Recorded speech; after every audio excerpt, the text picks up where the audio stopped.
pledge allegiance to the flag of the United States of America and to the republic for which it stands, one nation, under God, indivisible, with liberty and justice for all.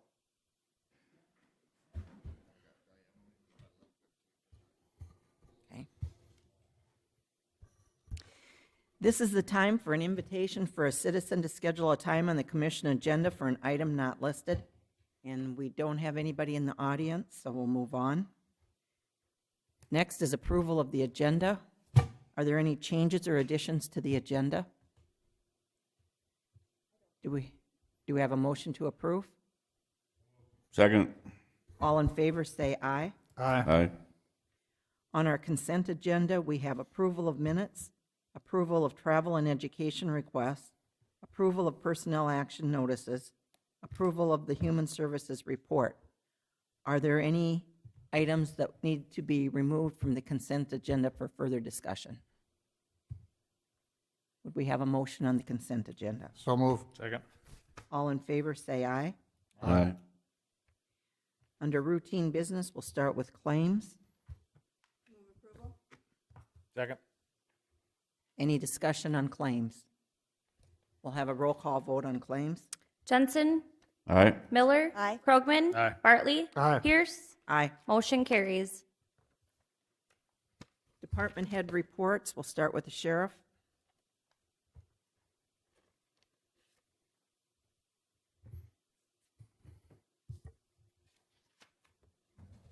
Good morning. Jail activity, we continue to stay busy, but we're down in numbers to 26 inmates as of today, which is a really good workable number. Our 24/7 program, we have 135 participants. We've been running around that 142, so there's a few down in there, but that fluctuates. Tomorrow or next week, I could have 152. So the staff's been busy. Had an incident in Volga over the weekend on a domestic assault. At the particular time, I only had one deputy out. He requested assistance from city police and the university police. Two officers were assaulted, and we had to tase the individual a couple times. And then there was some blood exposure. My officer got involved in some blood exposure, which he had to go get tested and that type of stuff. So, but basically nobody got hurt. Also, yesterday, Representative Reed came in to visit with me and Jail Administrator Bart Sweeby. He's on a summer task force, talk about mental illness, and he wanted to ask us some questions and so forth. He asked what we need, and we said psychiatrists and money for our local mental health providers. A few years ago, Dugard, the governor, took away money or didn't have the money, and I don't think East Central Behavioral Health ever caught up after that. So it says hopefully they can have some money. I also said that it'd be nice to get into the telemed, where there can be a psychiatrist or whatever on TV, and we can be hooked up to that pretty easy too. So he's going to be working on that over the summer. Also today at noon at the public library, we're going to the Brookings Empowerment organization is wanting a CIT mobile response unit. And we're talking about how we can develop that in Brookings County. And so we got a lot of the key players from the area, counselors and city police, and we have people coming out of Sioux Falls and so forth that are active in CIT, mobile task force there and so forth. So that'll be a good meeting. Last night when the commission was here, I went to two school board meetings, which I needed to go to, Volga and Dubrook, and they were really receptive to the idea of the school resource officer. But I said I wanted a 3-year commitment, and that was going to cost them $60,000. Their draws kind of dropped. It's all about money. It's all about money, and I understand that. And trying to explain that some of the things that we're going through right now in the school systems too. My deputies are spending quite a bit of time in the schools. 3 hours at Volga on a bullying situation, school truancy, where kids don't come to school. 40 times. They miss 40 times. Those types of things. And so the staff stays busy in the schools, and they understand that. But the school board superintendent in White is supposed to cut $180,000. You know, so you sit there and they go, school resource officer, counselor, school resource officer, counselor. So, but we'll see what happens. I said I'd like to have I said if the 3 years scare you, let's try it for a year. It's all about money. I told them that if they had to let an employee go or if they had to drop some type of curriculum to fund this, then I didn't want the money. We'll make it work some other. I don't want that. So anyway, but real receptive, teachers in the audience, real receptive to all this. Right now what I'm doing is because of the Florida shooting, the deputies, all my staff is stopping at one of the high schools in the morning or afternoon, whenever the case may be. A lot of times my deputy will walk in and check in at the office, and someone will grab him and says, I need you. He was over in Elkton, walked in, just check in. School counselor says, I need you. I got a situation. And it was involving a possible sexual assault. So these are the type of, when you used to think of school, you thought that, yeah, they got in trouble for throwing paper on the floor. But now there's so many other things going on in the school system. Anyway, the final thing is that ever since I've been sheriff, I've always had interns. I've always had college SDSU interns, and I've also did high school interns. The SDSU interns are going to graduate with criminal justice, and sometimes I'll take them from Watertown and so forth. And a lot of the interns that have come to the sheriff's office have went on to other agencies. One of the interns that was here is the sheriff in Grant County. I got 2 deputy sheriffs that started internships. So a lot of the internships that have done, it's an unpaid internship that has been at the sheriff's office, have moved on to other law enforcement. And the high school students get a taste of what the sheriff's office is. They're thinking about maybe possibly that's what their career is. They don't spend a lot of time in the police car. It's more observing court, sitting in court and observing that and different things, but every once in a while they do ride. I always had them sign a waiver saying that if they got hurt, that they, not the county liable. And if you remember, Brad Wilson from insurance company was here in February, and I asked him about interns. Are they covered under our insurance? And he goes, well, no, not unless you list them. And he says they should be really covered under the institution that they're coming from. Well, I've checked with SDSU. They don't cover the interns. And I have a 17-year-old that I said that I would take on from the Rutland School District to do some office things and maybe ride once in a while. I checked with Rutland. They don't cover the student once they leave the school, too. So where I'm at on this is that next meeting I will ask to put them on our insurance on non-paid volunteers. And that would be about, I think for the 14 volunteers that we have for the RSVP, it's $37 a piece for them for a year. So it's not costing us a lot. I've never had an incident where an intern got hurt or anything, but if they do cut themselves or something, we should be covered. So I just want to make sure that you all still are okay with me having these interns. I think it's vital. I think it helps for public relations. It's not costing us a lot of money. I still haven't signed the waiver, but it's only as good as a piece of paper. We need to be covered by insurance. So that I'll present that next week. So it'll be 2 names next week, and we can get them added to our insurance. So, any questions otherwise? Okay. Thank you. We do have the one action item too for the RSVP program on the agenda. That's kind of part of to dissolve the RSVP program and to remove those volunteers from our list. So Right. that's on the agenda for approval. Thank you. Thank you. We have a written report from the Highway Department. Is there anything to be added or subtracted from that? Comments to be made? Do you want to do that action on that now? Do you want to do the RSVP action now? I don't know, it's on, that's where it's at. I don't think it's on the agenda anywhere else, so I don't know. We should probably do it now. I'm Okay. thinking. Do we have a motion? So moved. Any discussion? All in favor? Aye. Aye. Opposed? Motion passes. Ah. Then we'll wait, we'll let him get settled, and Mike, did you have anything? I have. Okay, Chris?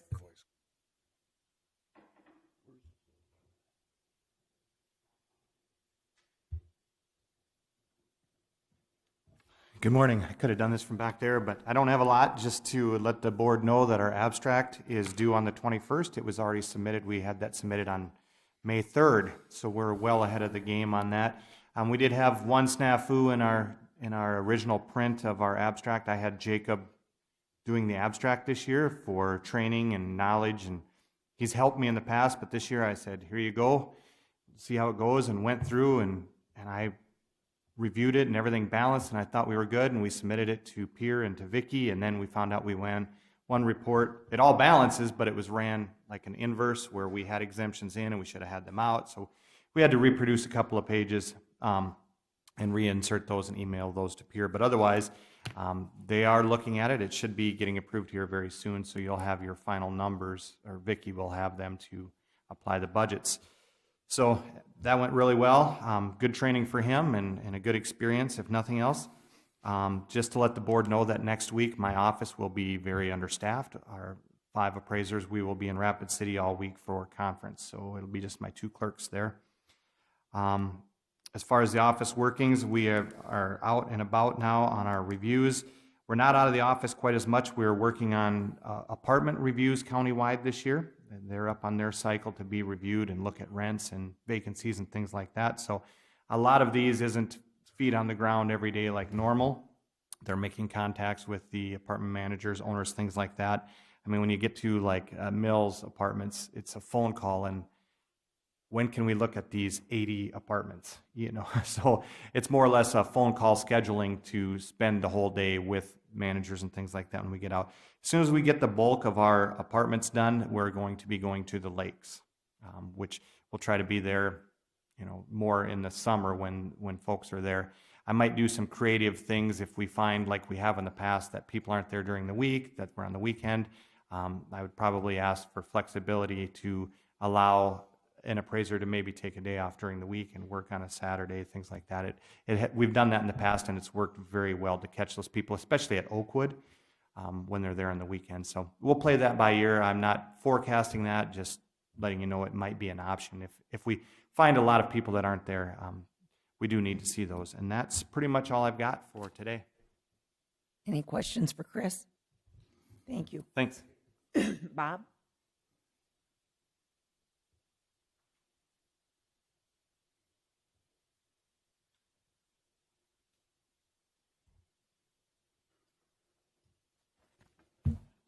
Good morning. On May 1st, we had a city-county joint planning meeting and looked at a rezoning request, which will be coming to this board later in next month, I believe, or later this month. And then we also had our regular planning meeting. That went well. On Wednesday last week, county development staff met with the Avangrid wind developers. They are the ones developing Coyote Ridge, which will be our 4th wind tower project, and that's going to be a backfill between Buffalo Ridge 2 and Buffalo Ridge 1 if you're up on the other side of White, to the east of White. What is the name of it again? Coyote Ridge. No, the name of the company. Avangrid. Avangrid? Yeah. Okay. Avangrid. Thank you. Used to be the Iberdrola, and used to be some name PPM before that, I believe. The good thing is we've had all of our wind farms are owned by the same company, and we've been able to deal with we're dealing with the same planner that we dealt with in 2007 on our first wind project. So we've got some stability in this company, and we know this company's got a good track record. And that one's already permitted by the state of South Dakota, up to 99 megawatts, and I believe right around 50 towers. Just depends upon the size of the turbines when they select them. And May 8th, LG Everest company officials came in and met with my staff, and we also had a member of the Joint Jurisdiction Mining Subcommittee with us to get some feedback for the Joint Jurisdiction Committee's work. Along with that, I've got a meeting this afternoon with another construction company or a mining company, and once again, I invited the Joint Jurisdiction Agency Mining Subcommittee to join us in that meeting, just so we're all on the same sheet of music. I visited Swiftel Communications, and they had some questions about severe weather preparedness guidance and where would be the best place to be for a tornado shelter and all that. And one thing we can tell the public, if you choose a place for a tornado shelter and if it's underground, you might want to tell somebody or put it in paper somewhere or whatever. Because if your building gets hit and destroyed, we want to know where to find you. So it usually helps for someone to know where that location is. You know, everyone goes down in the basement and goes into a corner or somewhere like that, and it just pays to let somebody know where you're at so we can find you quickly. May 9 and 10, Richard and I went to Madison and participated in a USDA agricultural response management and resource exercise. This was a nationwide exercise, and states from California, Iowa, all the way over to the East Coast participated, and we served as a SIM cell for the South Dakota portion in Madison, and we sent messages back and forth. But it's actually quite interesting to see an exercise of this scope go on, and we kept feeding messages to our IMAT team, Incident Management Assistance Team, and it was quite interesting. You learn a lot from something like that. May 10th, we also had a PPCC pod meeting, which Ray Lynn attended. Tomorrow, I've got a tri-state meeting in Sioux Falls, South Dakota, and the big thing there is we're going to learn how to look at the new radar system that the National Weather Service has got in Sioux Falls. That should be interesting. On Thursday, there's a state OEM exercise for the Emergency Operations Center in Mitchell. I'm taking a person from the finance office, and we'll go over there and participate in that. And that shouldn't last all day, but it should be a good exercise once again. Biggest problem is it starts early, so we have to leave early. And May 23rd is a joint jurisdiction area meeting, 9:30 in the community room. And we're still working on our budget. Other than that, any questions? Thank you. Thank you. Dick?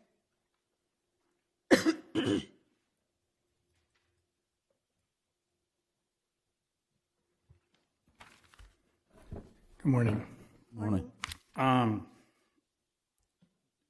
May 1st, I talked with Colin at Banner, and he approved the shop drawings from Forterra for the small structures we're doing this summer, plus the box beams for the bridge repair on County Road 16. And May 2nd, I met with Bob and them with the wind tower people to discuss the up-and-coming project and the permits they'll need and the haul roll agreement and county expectations on that project. May 3rd, I met with Holloway Construction to confirm our order status and scheduling for the summer's projects that they will be involved in. We had some settling on the box north of Bruce on Highway 7. That's the one that was just put in a couple years ago, and we're monitoring that to make sure that it was just a seasonal type thing, not anything that might be a continuous problem. So we got a hold of Graves Construction to let them know that we're watching this and need to be, might need some further attention. Then on May 8th, met with Banner on some other bridge projects as far as future projects that might be in order. May 9th, picked up parts for an emergency repair in Sioux Falls, and then also ordered the bridge dowels for the project on 16. Talked with the mayor of Bushnell about seal coating the roads in Bushnell. I basically told him that all the other small towns kind of go with the road guy out of Yankton and stuff. So whatever he chooses will be his choice. Also talked with Chad Wozy about the box culvert replacement south of Sinai. The road makes a little bit of a jog to the north. So I just wanted to make sure that he understood that the right-of-way is a little further out than what he probably thought. Then Norris Patrick stopped to give me his culvert replacement costs. I believe in your packet you got both estimates for those projects. I think they would both like to get going sooner than later. So they're just looking for the board's decision on if any participation would take place by the county. When you look, the one for Oak Lake Township, there's 2 culverts on 197th Street that got washed out. Total project cost is $11,132, and the township will pay $1,000, and then they are requesting that the county pay the difference, the $10,132. For Windsor Township, they are willing to foot the bill for everything except they would like the county to furnish the culverts. And if you look at their estimate, the 3 40-foot long ones, 54-inch culverts are $7,446. So that project has a cost of $12,189.82, and the county is being asked if they would contribute $7,446 or for the 3 culverts. So I guess, is it the board's wish? Would they like to contribute? Or I guess, I think they would like an answer back in the very near future if. Let's talk about each one of them separately, because I Correct. think there are different issues. And we can't take any action. We can just reach a consensus. Is that correct? And then Dick can report back. So do you want to deal with the Windsor Township one first? Okay. Windsor Township, if you remember, are the 2 old cement box culverts. They were built in 1939. They would like them to be removed and replace them with metal pipes so that they can make the road wider and safer for the ag traffic and machinery, if that helps refresh your memory.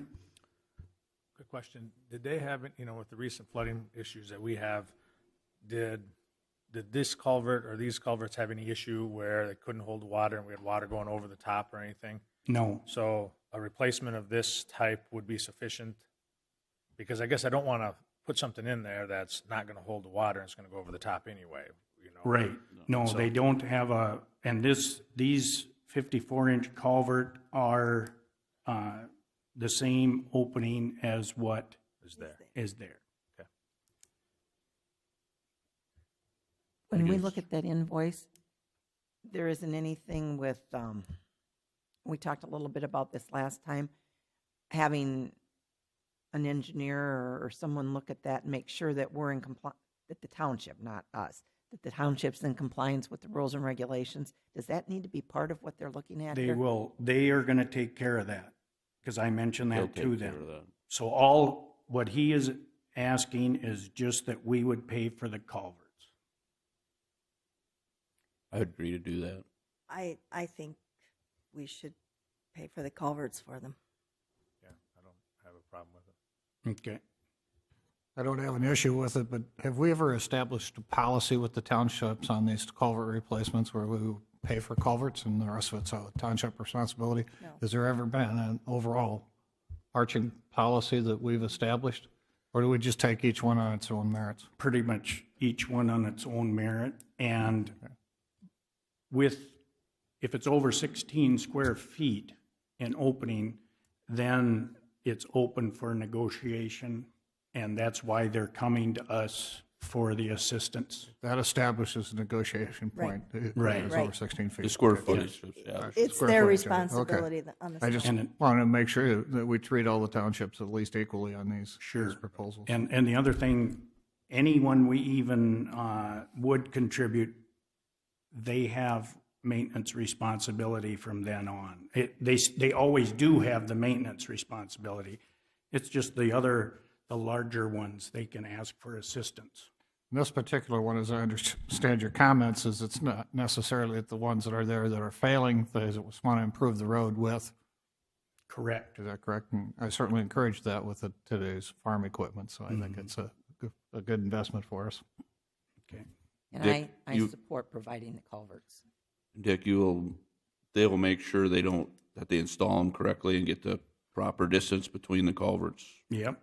I pretty well had a lengthy visit with Josh just to let him know that stuff, that's what, Where would this come out of for budget-wise? they'll come out of our repair and maintenance line. And so that's something that you have room for or that kind of Right. stuff? Yeah. Okay. We usually order quite a few culverts during the year.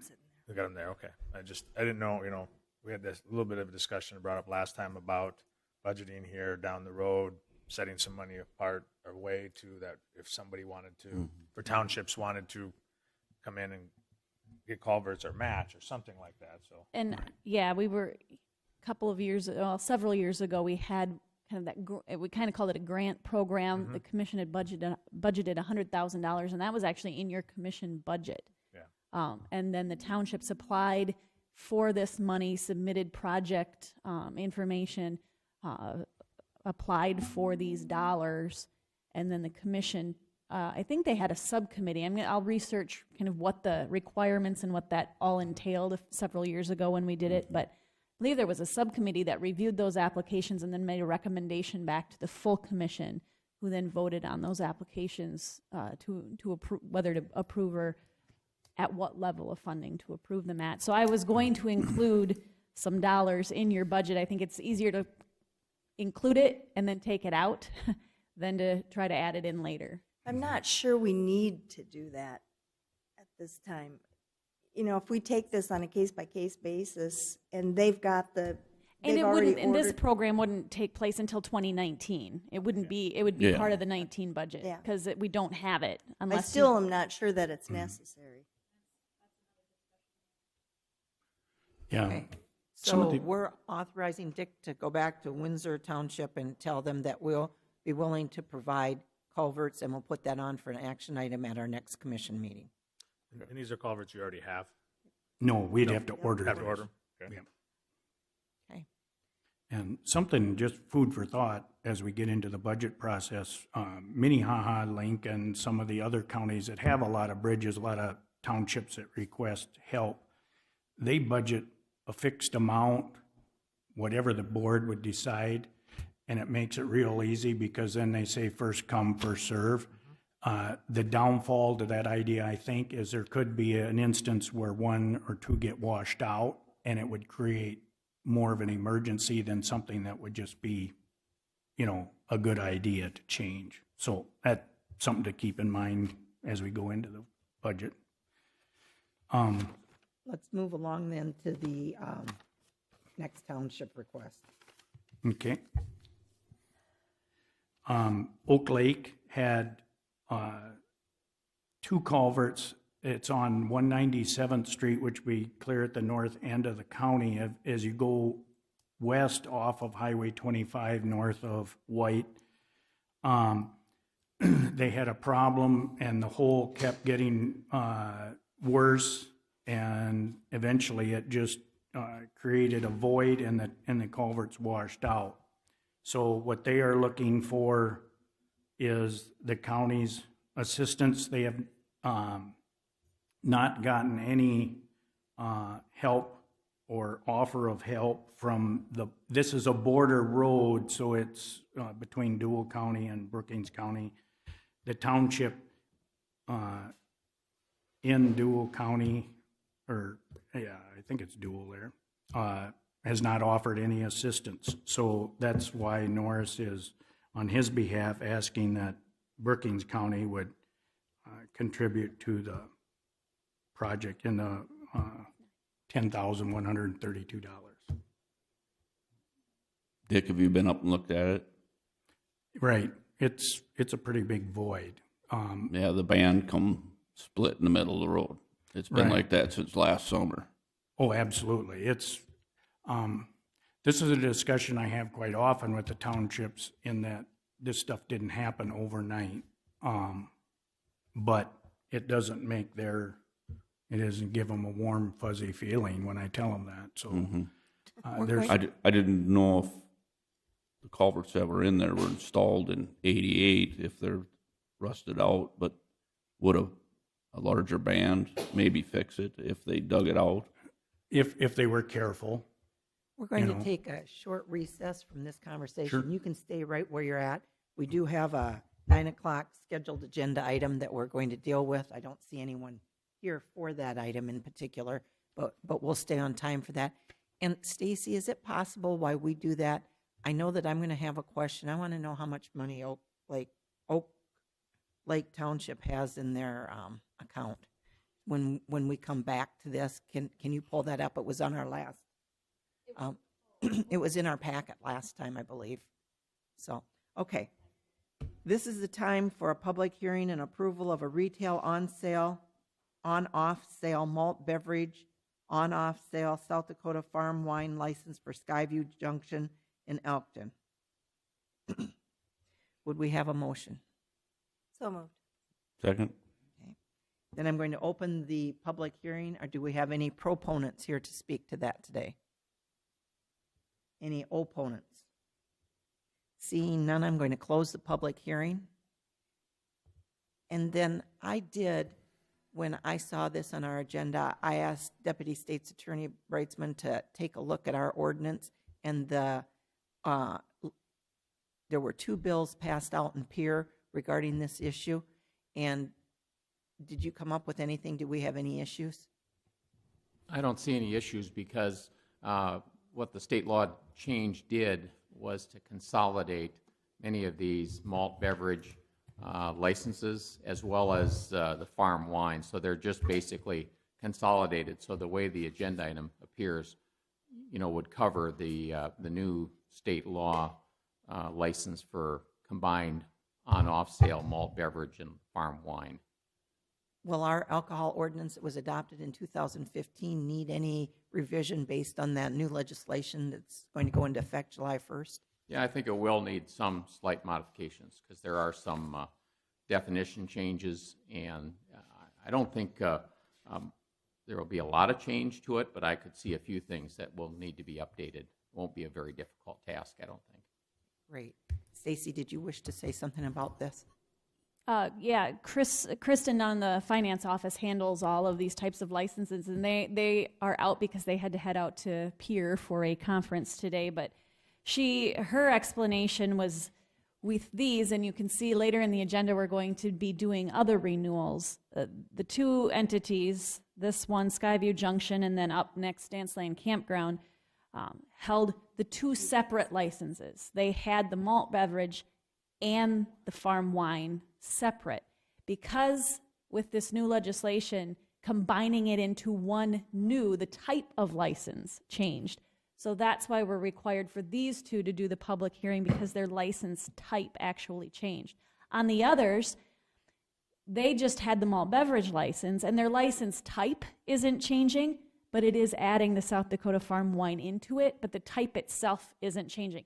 That's why there was no license change, although what they can now sell changes, but the license type didn't change. Those are routine renewals. And she did report that none of these, the 9 o'clock, the 9:05, or any of the other renewals had any violations. So. Any further discussion on the Skyview Junction motion? Call the roll, please. Miller. Aye. Krogman. Aye. Bartley. Aye. Jensen. Aye. Pierce. Aye. Motion carries.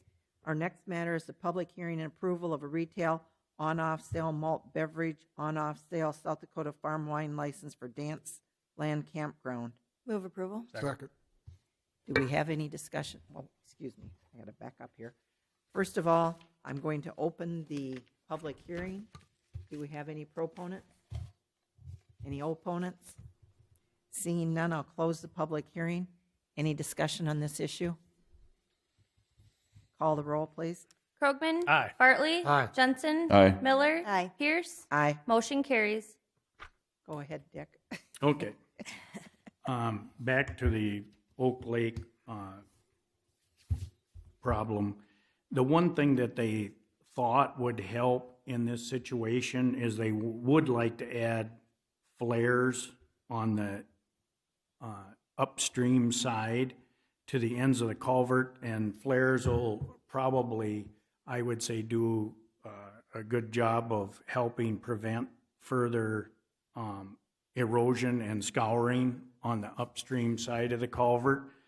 That's the only difference that they're proposing, and you can see by their estimate, the culverts are 5,832, and the two flares are 2,800, so they're $1,400 a piece.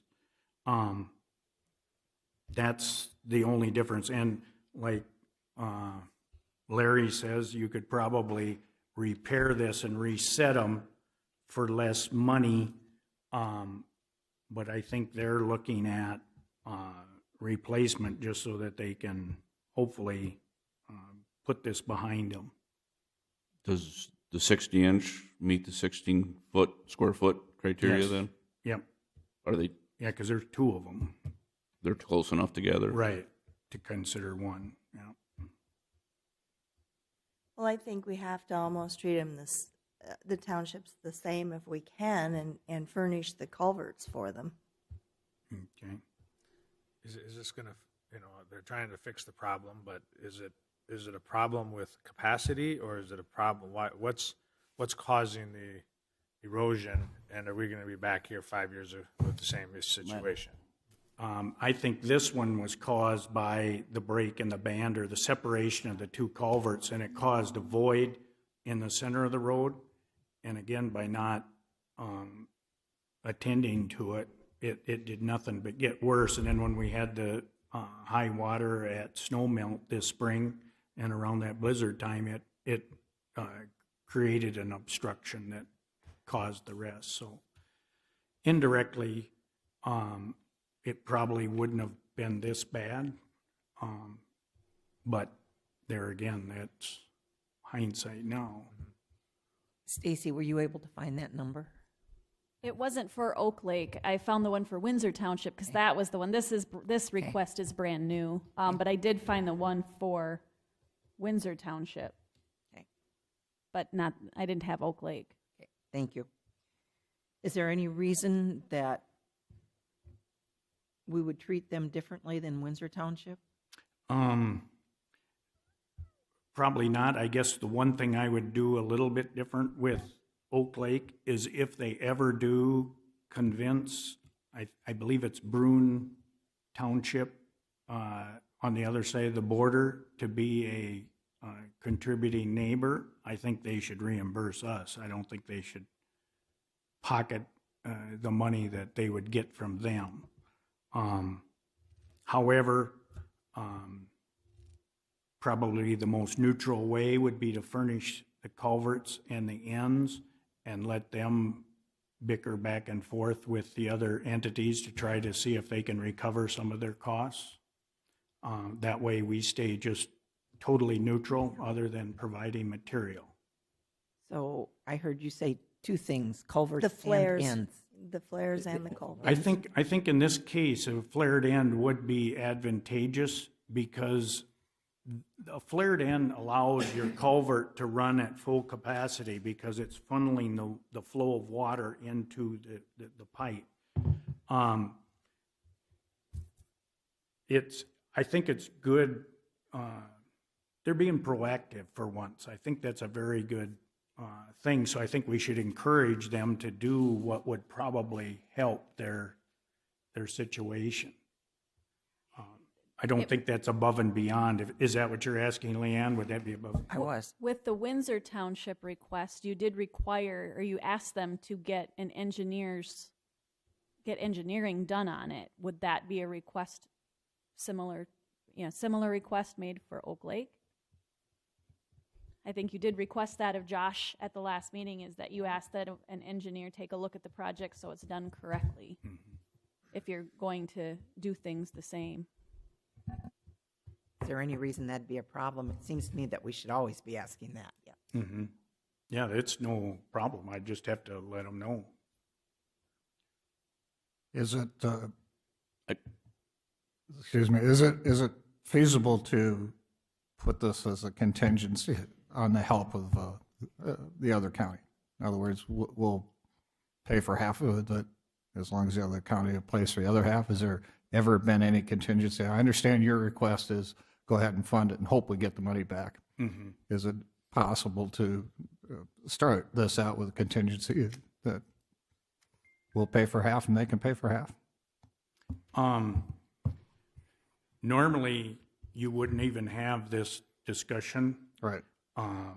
They, along the border, always negotiate. Like even with maintenance, they might say, you take this mile, we'll take the next 2 miles, and you take the next mile.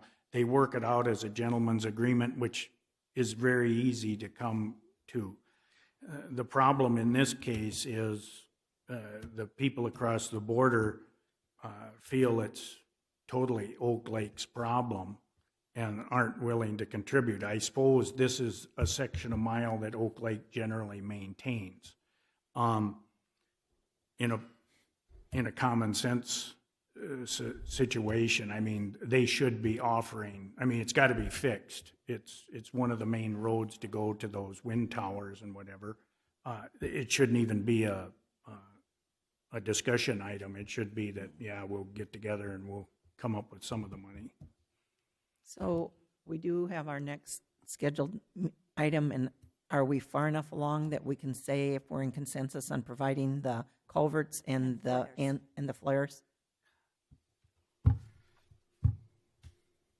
Has to be done. I didn't. As long as it has to be done, I guess. Oh, yeah. Okay. I'm for that. I mean, to involve an engineer, as long as they're keeping the culverts the same size, not increasing or decreasing, and the landowners on each side of the road are in agreement, I don't see any problem with providing the culverts. So, Commissioner Krogman? Yeah, I was just thinking the culverts, not the flares, I guess, myself. We're going to be paying for half of the project, for them. And I worried a little bit is the reason it's as bad as it was because the maintenance previously, their negligence. And so now we're going to turn around and throw $8,500 at it for them to get that done, especially when there's another county and another township that should have responsibility for it also. My thought was that we'd go for just the culverts, and then the remaining stuff would be roughly $5,000, that if they could go to the other township and say, look, Brookings County is going to come up with $5,900. You come up with $2,500, we'll come up with $2,500, we'll get this done, and kind of do that. Now, if they can't get the $2,500, then we got to figure that out. But, I just struggle when we end up paying so much of it, the majority of it. Because I got set in my mind, I got set in the grant project of going, 50-50. We'll cover 50%, that kind of stuff, and it's a negotiation. And I don't want to get into the point where it's a $12,000 job and we're paying 10 of it, because the next person that comes back says, well, you paid 10 for this one. Why don't you pay 80% of this one for us? And if I wanted to stay consistent, I would stay consistent with the culverts, which is going to be about half the price, not the flares. So that's just my thoughts on it. The only thing that bothers me about that is that then I fear that they won't put those flares in, and then you're going to be right back here doing the same thing again. What's your position, Commissioner Jensen? I'm kind of where Ryan is with the culverts, but I'm thinking once they start digging, if the culverts that are in there in decent shape, I mean, a wider band would maybe fix the problem. Are they going to replace the culvert anyway? I guess that's to be seen. I know it's been an issue for over a year. So I'm not quite clear what your position is. Are you saying, yes, we should supply culverts? If the culverts that are in there are on beyond repair, I'd go for replacing the culverts. But not the flares? Right. Okay. And Commissioner Bartley, where are you? I keep hearing we need to negotiate, and this contingency idea keeps coming back to me as this is still a negotiation with the township. We don't need to make a formal decision today. I think could go back to them and say, look, I'm interested in preparing the culverts for you or providing the culverts for you, but I'm also looking at it as contingency that you get some agreement with the other side, whether it's with that or a road somewhere else. I don't care how they negotiate it, but that there's some participation financially in this process from the other half, and then come back with that a counter proposal, so to speak. So I think our proposal is we'll replace the culverts if it's necessary, but we need some sort of an engineering study to tell me that they're okay to repair. I don't know that. I'm not qualified to determine that. But if they are, well, certainly I want to go that approach. And as far as the flares are concerned, it seems to make sense long-term, but there appears to be some deferred maintenance that went on in the past when we're trying to correct that deferred maintenance, and I think that happened on both counties' parts. So I guess I'm not ready to say I'll pay for one or the other until you negotiate with them and say, here, look, we need more information on it. That's my position. So what I'm hearing everybody say is that we would like Dick to go back and talk to them a little bit more, that we may be willing to pay for culverts if the culverts actually need to be replaced, but we'd like them to work a little bit more with the other county, and maybe we'll consider the flares, but maybe not. How's that? Okay, sounds good. Okay. All Any right. other questions or? And we're going to come back on your report if you have more to say after we do our regularly scheduled 9:10. Were you done? Unless you have questions. Okay, thank you. Our next item is the 2017 Brookings County State's Attorney Annual Report presented by Brookings County State's Attorney Terry Nesvold.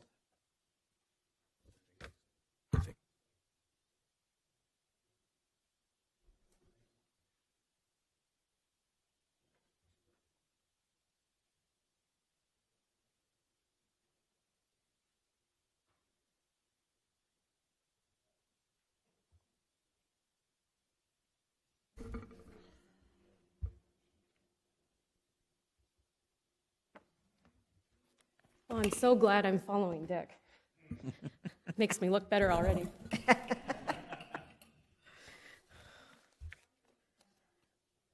Oh, I'm just going to go through some highlights. You can put whatever you want. We could probably start out with the juvenile statistics. In July 1st of 2017, we were able to formally divert individuals on juvenile citations without having them first come to court. Previously, with the new Senate Bill 73, the juveniles would have to come to court. We would dismiss the citation and then send them to teen court. So you will notice with the juveniles that the citations are different than last year. We've had more diversion because of that. We don't have to have them formally come in. I dismiss it. We're kind of cutting out the middleman like we did before. And as you know, with citations, that's intentional damage to property, underage, tobacco still goes up to magistrate court, and so it's just helping alleviate some of the court that we had. Truancy is another citation issue, so just kind of cutting out the middleman and letting them go to teen court so that they can succeed. And I think that will really help us with our statistics and the money we get back from the government on the teen court program. We did have, as you can see, an uptake in juvenile petitions filed. We were up 37. We had more parental CHINS petitions, which is child in need of supervision. I don't see that changing. I myself have done 4 this last month. So that's when the parent comes into my office and files a petition. The state does not. So their parents just saying that they cannot handle their children, and so we get them into the court system to get them some help. Delinquency was up by almost 30, and like I mentioned, the teen court referrals were up.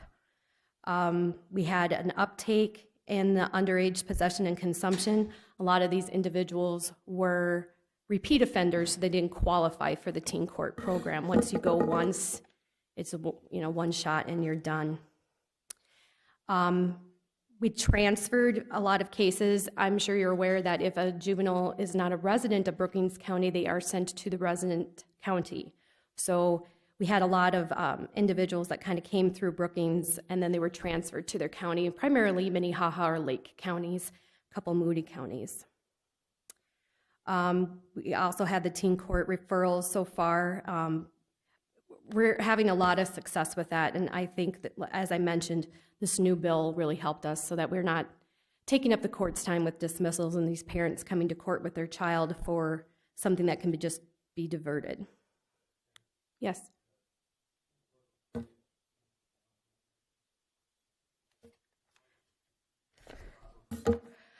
Well, the teen court referrals are actually, we had a few, our numbers are up, but we had a repeat offender, so they're not qualified to go back to teen court.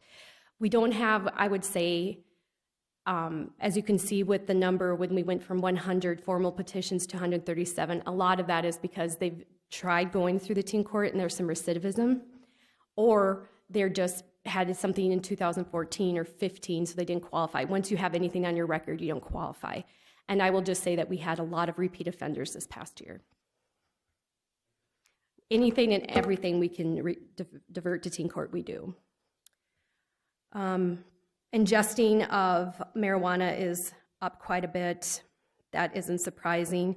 That is something that can be sent to teen court as well, because it's a class 1 misdemeanor. Criminal entry of a motor vehicle, I think you guys can remember we had some incidents in town where people were breaking into things, so those were juveniles. Also, a lot of times with Marcy's Law, I get permission whether the person wants them to go to teen court or not to. We have to get their feedback on that as well. As you can see in the juvenile citations dismissed, when you see that 31, and another thing about this is teen court lags behind. We divert them, but they might not be right away. They have groups that come, so it's every 30 days they shift over. But as you can see when it says the underage consumption dismissed, that's because that was before July 1st of last year, and we did dismiss those and send them to teen court.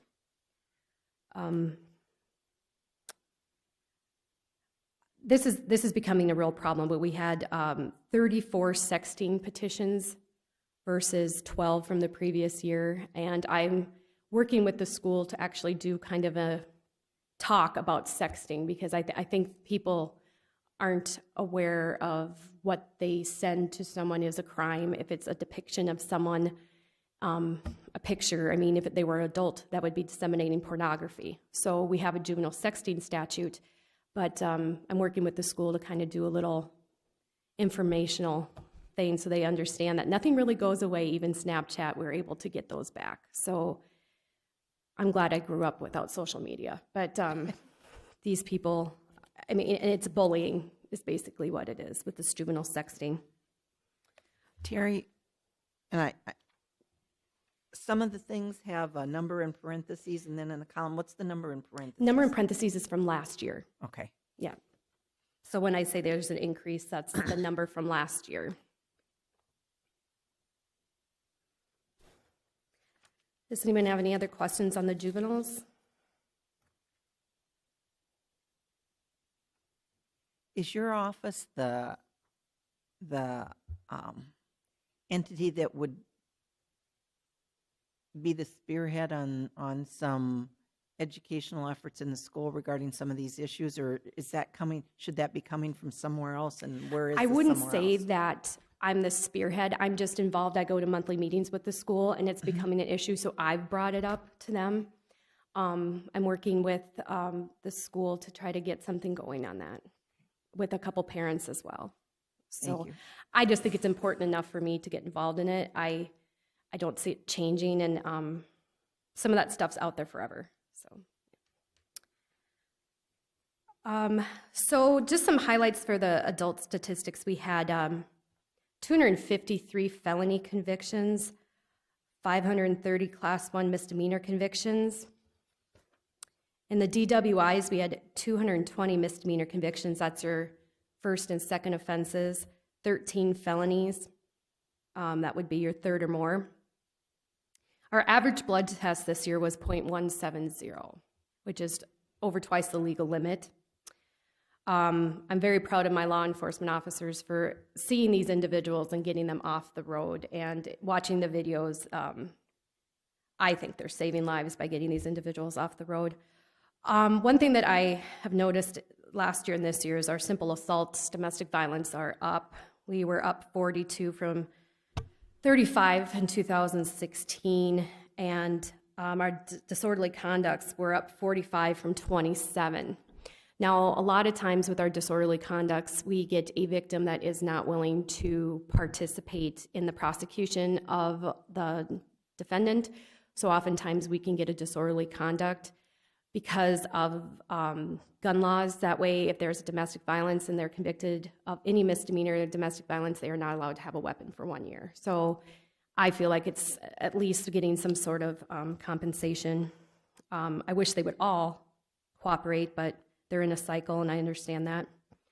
We were down in underages, down 348 from 432. I will say it was not as bad as a hobo day as it has been in the past. I think the weather kind of helped me out on that one.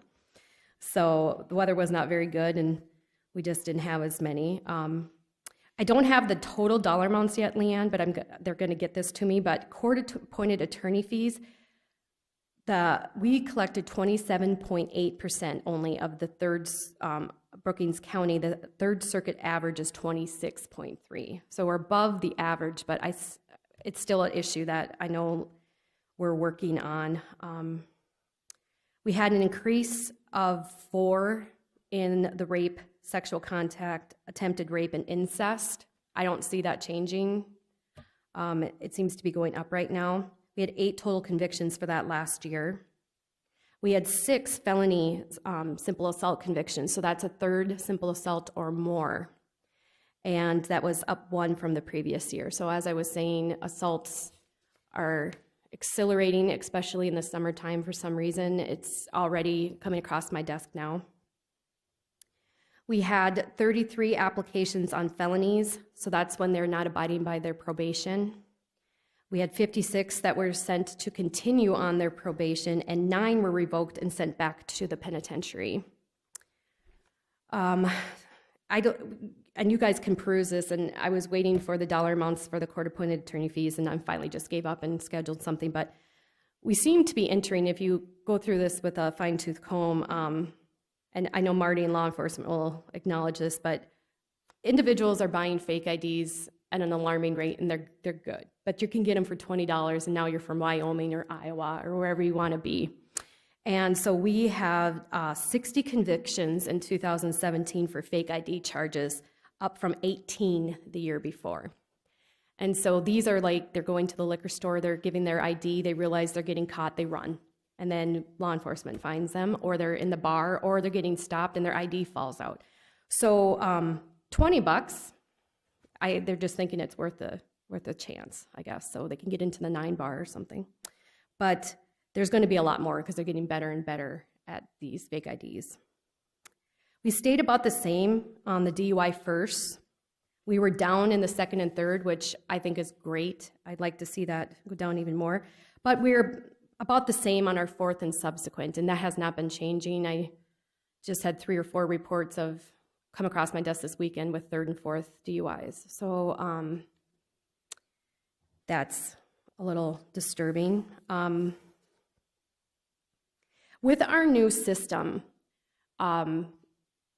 It was an issue this year to try to get stats. Paperless is amazing, but the stats have to be in a certain way. So we're kind of in flux right now on gathering statistics. But right now, another thing was we kept our old stats in Access, we kept these stats, and then we checked them with the clerks to kind of make sure that we were, and it's working well. But anything that is related, I was just really nervous. I wanted to make sure we went through these with a fine-tooth comb, and that this system, which I really like, is accurate to the best of our ability. And I'm still making us do manual spreadsheets so that I can keep track too, because it just takes one mistake and we're out. But that's just the old school in me. But I mean, I would say it was very comparable to other years. I think there's going to be an uptick in DUIs, and unless something changes, and assaults this year, because I'm already seeing that. So, Just a comment on the statistics for the commission's benefit. The clerk's office tracks all these same things, but the problem is the fiscal year for the state runs July 1st to June 30th. So all the statistics run July 1st to June 30th, and we're on a calendar year. So our stats and the statistics for the court system are never the same. right. And it's getting So that all to match we up. get a report, and then we get two years worth of stuff, and then we pick and make sure that we got the same things. So. Terry, on the first page where it says stats 2017, these are the arrests, not the convictions, right? That little, the 2013, 14, 15, 16, 17, those are arrests, those numbers in that box? Those are convictions, and the reason they're different from the felony convictions, if you see that on the bottom, is because of our new system. The 33, 56, and 9 that you see on the bottom used to be not split out, Leanne. So though, if you add those into the 155, you get the 253. So that 33 for the findings of fact revoking probation, the 56 for order continuing probation, and the 9 revoking probation are technically convictions in our system, but I broke those out so you could see that. So the 155 plus I think it's 97 is the 253. Okay. I just broke it out below so you could see that, but technically in our system, those are still valid convictions. Another quick here, I'm guessing this is the computer thing. You have simple assault, non-domestic, simple assault, domestic. Domestic must be a new thing because it was 0 all the way through, and then it's 42. Right, and that was a new thing that we broke out with our system. We've always had domestic violence. It's just that we're breaking it out in more detail now. And next year, you're going to be seeing that I'm going to be hopefully domestic tagging, interference with emergency communication, and a few other charges for the domestic fee, so that we can get that $25 to our victims fund. Okay. But yeah, previously that was, you're right, Ryan, that wasn't broken out the same. Mm-hmm. Is it? But so do you add those two together? You would get the total amount of simple assaults for the year. Over 11 from year before? Yep. Or no? So 76. Correct. From 11. Wow. The same way with disorderly conduct? Correct. Doubled also. Yes. And you just have to come to court on a Monday and you'll see it over the weekend. So, yeah. But we separate out the domestic violence so that we can, and you know, those are with our, every victim is the same, but we like to keep track of our domestic violence victims. Okay. Do you know in 2016 that 245 on the felony convictions, did that include the probation violations?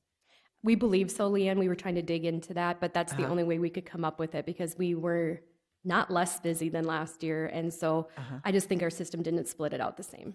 Because it looks to me, I don't see a big difference between 148 and 155, that we might be back kind of on track on our felony convictions when you're counting the same way that was counted in the prior years. And if you see on the second page where it has the 245, we did not have a breakout like we did. Exactly. Yeah. Okay.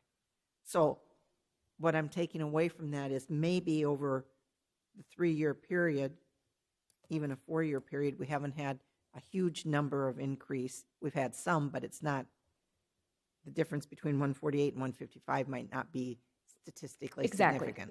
Yeah. Okay. It's 9:30. Pardon me? It's 9:30. Anything else? No, thank you. I know you guys miss me. Thanks, guys. Yeah, Thank you. thank you. Okay, it's 9:30 and it's time for our second reading and public hearing on ordinance number 2018-03, an ordinance providing for the amendment of ordinance number 2015-03.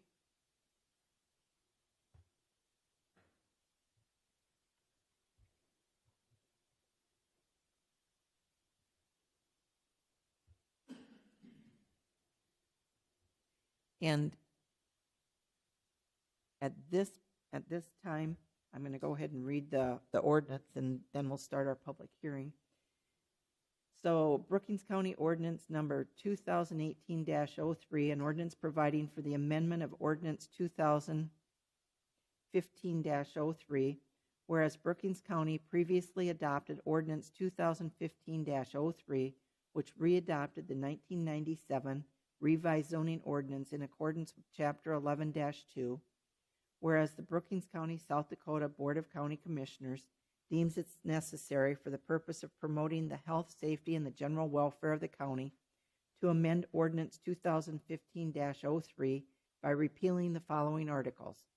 Article 12, Commercial Industrial Districts, Article 13, Lake Park Districts, Article 14, Natural Resources Districts, Article 15, Flood Damage Prevention, Article 16, Aquifer Protection, and replacing said articles with Article 4, a copy of which is attached hereto, District Requirements, Chapter 4.02 CI, Commercial Industrial Districts, Chapter 4.03 LP, Lake Park Districts, Chapter 4.04 Natural Resource Districts, Chapter 4.05 Flood Damage Prevention, Chapter 4.06 Aquifer Protection, and the repealing of conflicting ordinances.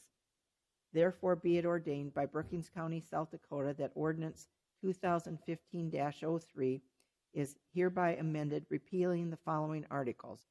Article 12, Commercial Industrial Districts, Article 13, Lake Park District, Article 14, Natural Resources Districts, Article 15, Flood Damage Prevention, Article 16, Aquifer Protection, and replacing said articles with Article 4, a copy of which is attached hereto, District Requirements, Chapter 4.02 CI, Commercial Industrial Districts, Chapter 4.03 LP Lake Park Districts, Chapter 4.04 Natural Resource Districts, Chapter 4.05 Flood Damage Prevention, Chapter 4.06 Aquifer Protection, and the repealing of conflicting ordinances. Would we have a motion? Move approval.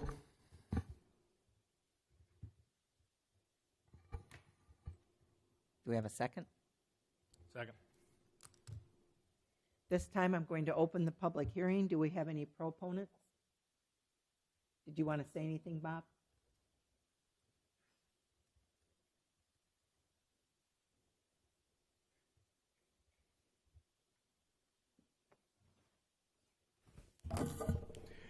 Good morning. Bob Hill, Brookings County Development Director, and Richard Hogan, Deputy Director. This process has been ongoing, and we've had subcommittees take a look at it. And then after the subcommittees looked at it, we had it reviewed by a county commissioner, a state's attorney, and my office. And then we're to the stage now where it's ready. The Planning and Zoning Commission had a public hearing on it and took comments on it and made changes as needed. And we're ready to rock and roll with it. Any further proponent testimony? Any opponent testimony? If not, I'll close the public hearing. Discussion by the commissioners. Just a quick question. Obviously, there was a lot of work and effort put into this. I read all of them because I had time. And I don't know exactly what the previous ordinance said. I didn't go back and refer to that. Are there any substantive changes to this that we should be aware of? Well, the biggest change that I saw is in the old ordinance, we used to have a catch-all phrase. Yeah. And it stated, the county zoning commission may permit other uses which in its opinion are not detrimental to other uses. So that was considered a catch-all. So instead of changing the ordinance to allow new uses, we would just throw it into that catch-all one and ended up with some real odd stuff out there. Whereas by deleting that now on the advice of First Planning District, now if somebody wants something odd, we come in and they can propose to change the zoning ordinance and add a new conditional use. You know, if they want to grow purple bunny rabbits or something, they could come in and request that in the agricultural zone, and we'll see if the zoning board would approve it or not. And then once the zoning board, it would come back to you. So, I guess my thoughts are the first district helped you with this rewrite in most cases, and Commissioner Pierce obviously was involved heavily in this planning and zoning operation. So I think that for the public to understand that this wasn't just done overnight and that there was outside consultation with First District, and there are no major changes. There are just rewrites and updates and clarifying some language. So I guess I can support that. I just want to make sure that the public understands that this wasn't completely total revision. It was an update. You know, we did look at things like setbacks. We updated the setbacks on the commercial zone to make it a little bit more realistic. The lake park issues, we actually went pretty in-depth in that. We had members of the planning commission that lives on the lakes, and they met, and some of the members actually went out to lake associations and tried to make contact. I don't know how successful they was, but they attempted at least, and that's all we can do from a county government perspective. And Game Fishing Parks was involved, and Jay Gilbertson from the East Dakota Water Development District, and all that. You know, and once again, setbacks looks like the biggest thing on the lake parks. Was some of the setbacks were modified, and at least one of the conditional uses, you know, we used to have used to be a 10-foot sidewall setback, and now I believe it's up to 14 feet, if I'm not mistaken. Because of boats and campers are just getting bigger, and the zoning commission subcommittee felt that it was, why give variances for sidewalls when we know that everything's getting bigger? And that's one of the biggest things we saw was campers. People live on a lake, they got a camper, they want to store it indoors. That means they got to build the sidewalls up higher. Or pontoons. So the comprehensive review basically took about how much time from when you started this process till today? By all means. And it's still going to be a living document, even after we adopt it today. If it's adopted today, that's my office's job, is to sit there and review it continuously, and it's a living document and update it as needed. I think Commissioner Bartley was asking when the subcommittees originally started meeting, and I think that might have been last summer, in the summer of 2017 approximately. Okay. So basically what we're letting people know is this a year-long process. It wasn't done Yes, sir. in 2 or 3 meetings. Yeah. Appreciate the efforts and the work. I know that rewriting these things or even reviewing these things takes an awful lot of time. From my past planning experience, you just don't do it overnight. And sometimes the changes are subtle, like a setback or something else, but you got to do the entire process because everything seems to relate to the next item or the next issue.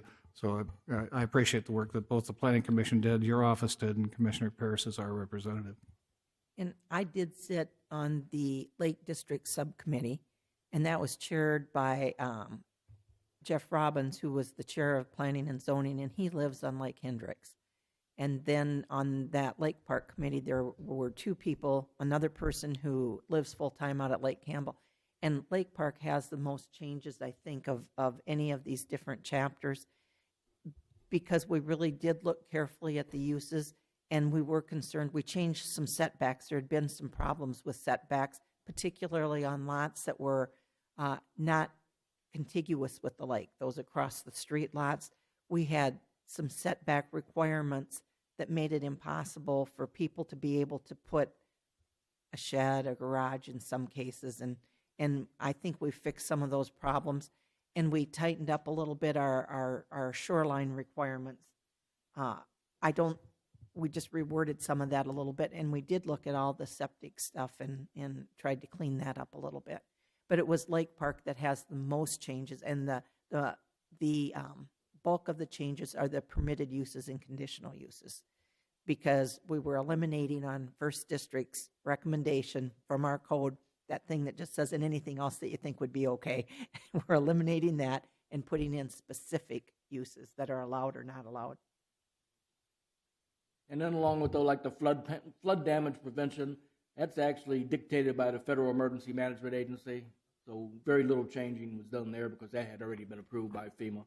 And then the aquifer protection, this is where we dealt with Mr. Gilbertson's office, East Dakota Water Development District, and we just looked at things. And the aquifer protection is designed to protect our aquifer. It's been around since 1986, but it's developed to also allow our farmers to farm, in a safe manner without damaging the aquifer. And we feel it's a good project. And all these changes were unanimous approval by the board. Yes.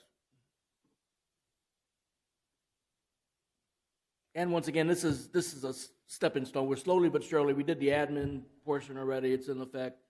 These will become in effect in 20 days after the second notice, and then we're continuing to work on things like the agricultural district, which is a huge amount of documents when we get to the ag section. That's going to take a little while yet. Any other questions, discussion? We're ready to vote. Call the roll, please. Bartley? Aye. Jensen? Aye. Miller? Aye. Krogman? Aye. Pierce? Aye. Motion carries. Thank you. Nice work.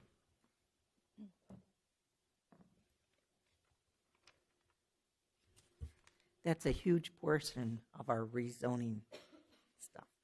There's hope we'll be done by the end of the year. All right.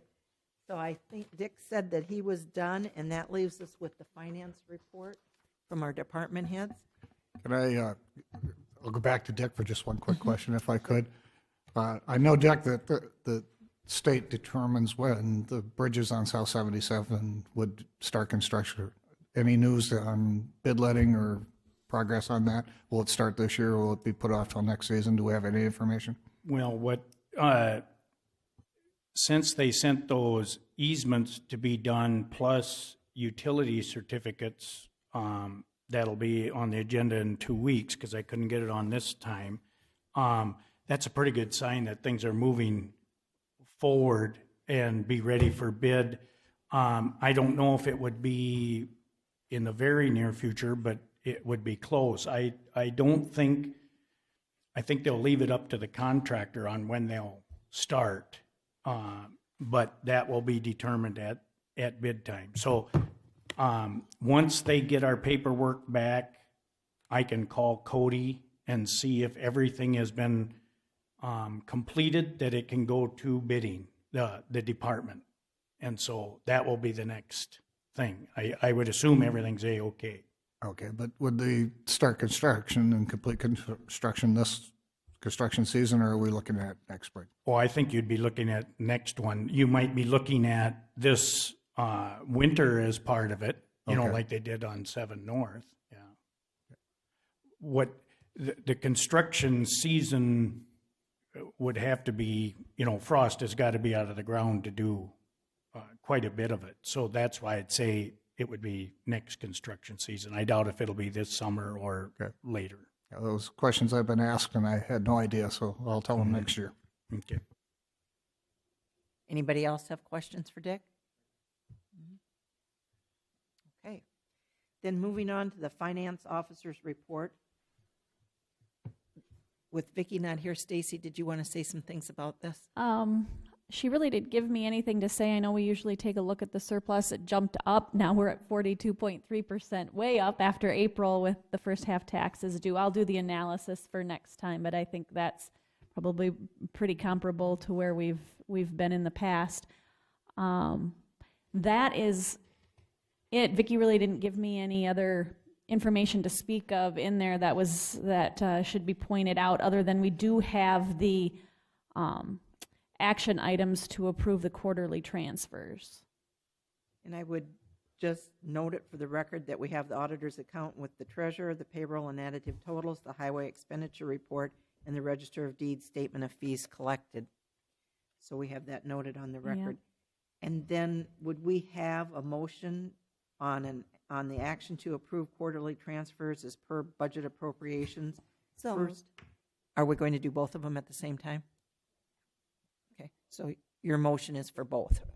Second. Okay, any discussion? We'll do roll call on that. Jensen. Aye. Miller. Aye. Krogman. Aye. Bartley. Aye. Pierce. Aye. Motion carries.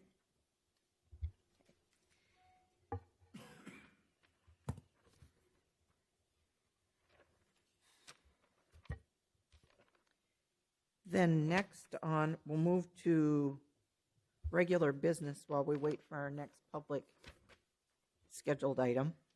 And we've got the first reading of ordinance 2018-04.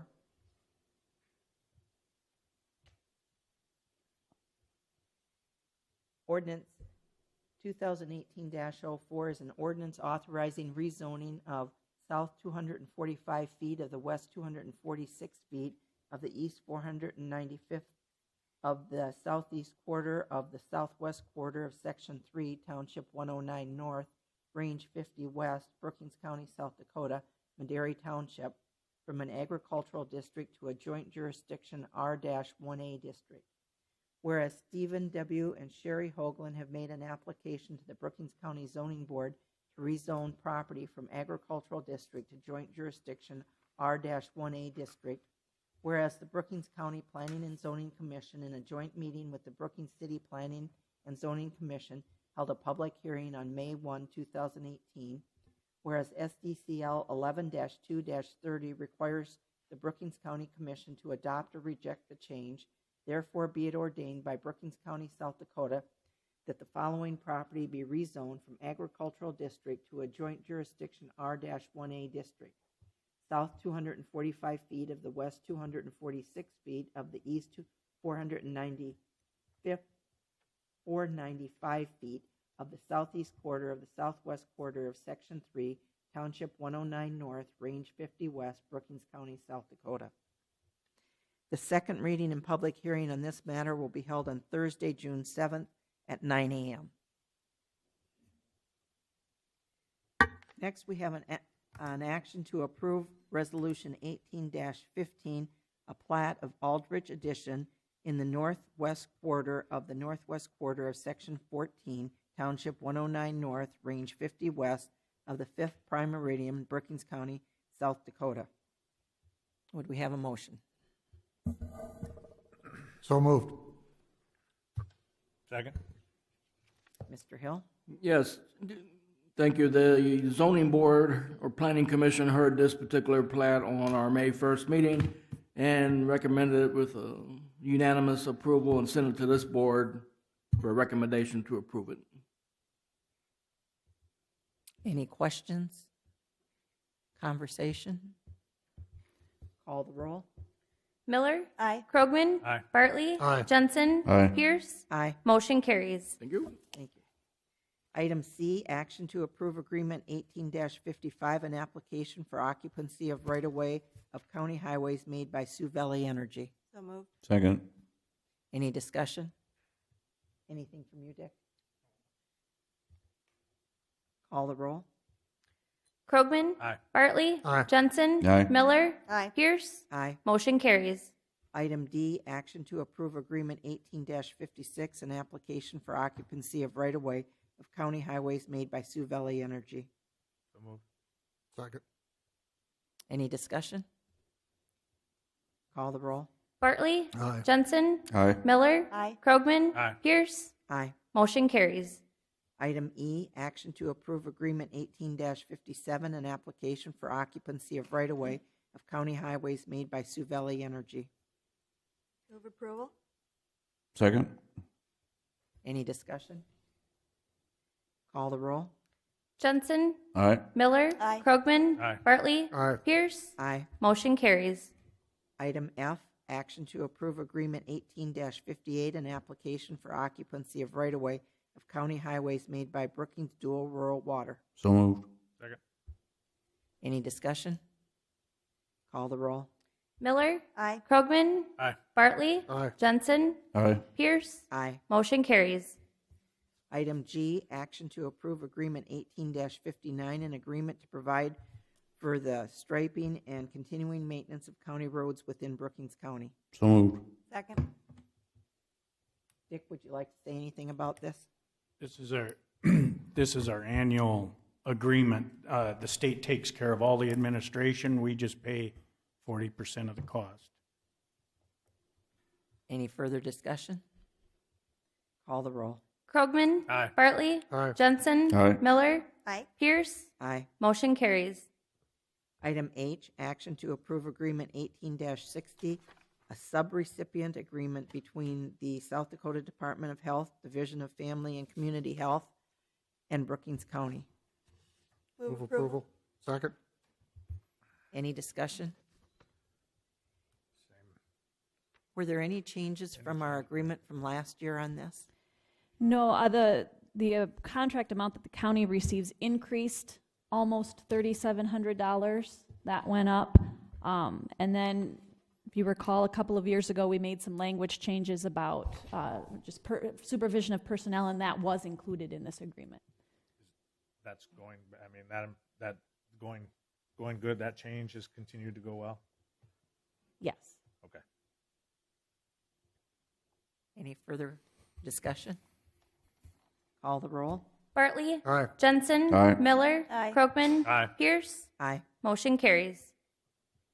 Action to approve retail on-off sale malt beverages, on-off sale South Dakota farm wine license renewals. Move approval. Second? And is that for the group or for the first one? Are we doing all of them as a group? You can do them all as a group, I I think. think we can. Okay. As long as there's no, As I say, unless no there's- problems with any of them, I do them all as a group. I think they reported that they've not had any Right. issues, so Yeah, I'm okay. Kristen did tell me before that she left that there have been no violations in this current licensing period, and I believe she's talked to Sheriff Stanwyck too, and he didn't have any concerns with any of them.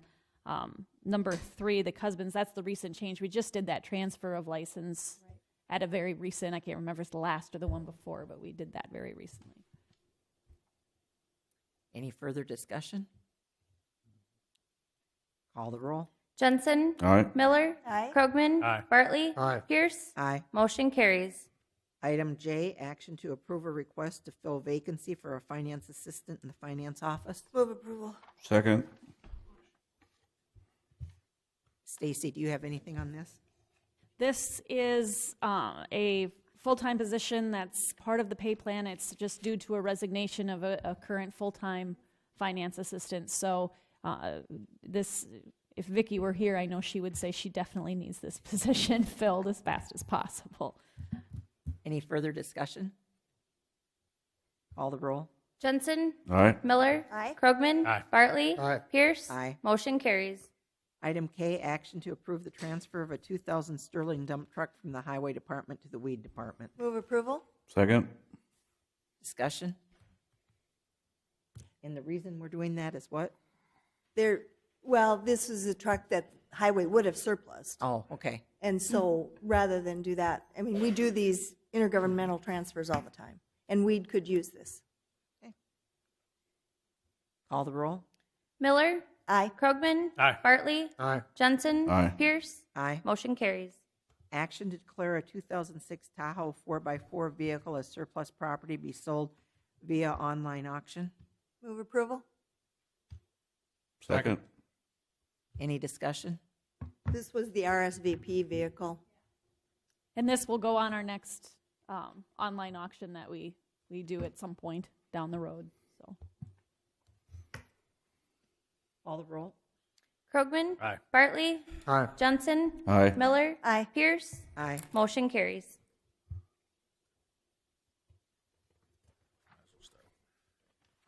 That's only a minute. Our next item is a 10 o'clock public hearing and approval of a temporary special event license for J Street Pub, Bruce, South Dakota, to utilize their malt beverage and liquor license for an event at the Bennett Barn, 47439 214th Street, Aurora, South Dakota, on June 9th, 2018. Move approval.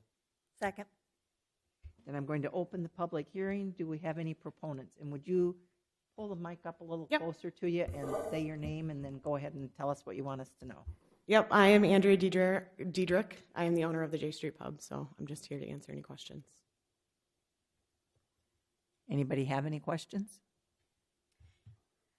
What kind of an event is this? We're bartending at a wedding. Oh, okay.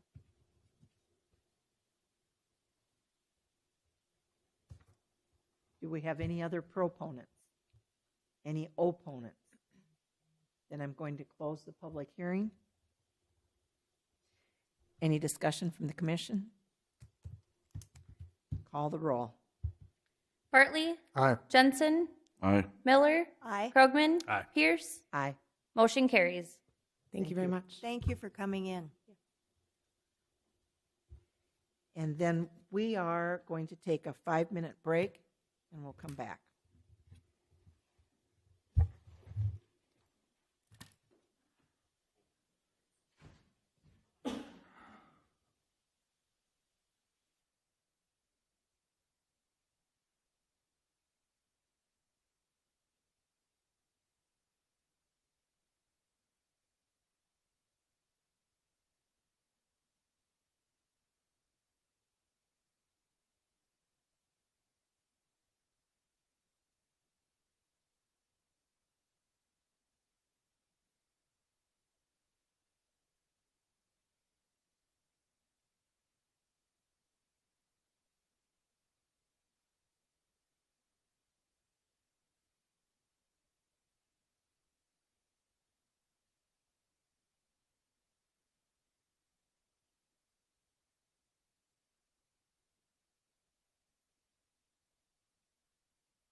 we just. I thought you said you were gonna be home at 7. I said no. The lender asked. Get done at 7, and then I had to hang out until 7:30.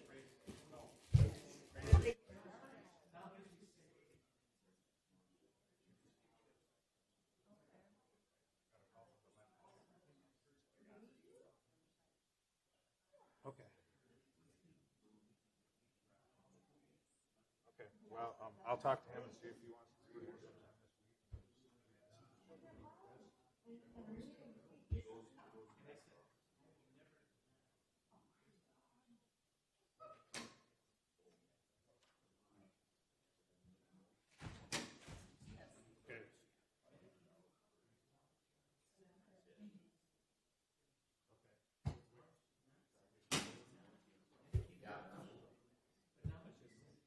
Okay, I'll try. Again, I gotta get the appraiser in there before that too, because if we're close.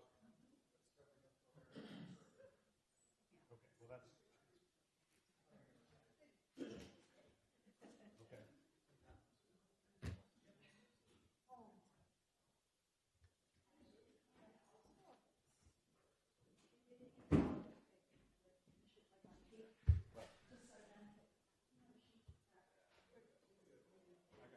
Monday, it's supposed to close on the 21st. That's when it's supposed to close, which is Monday, so.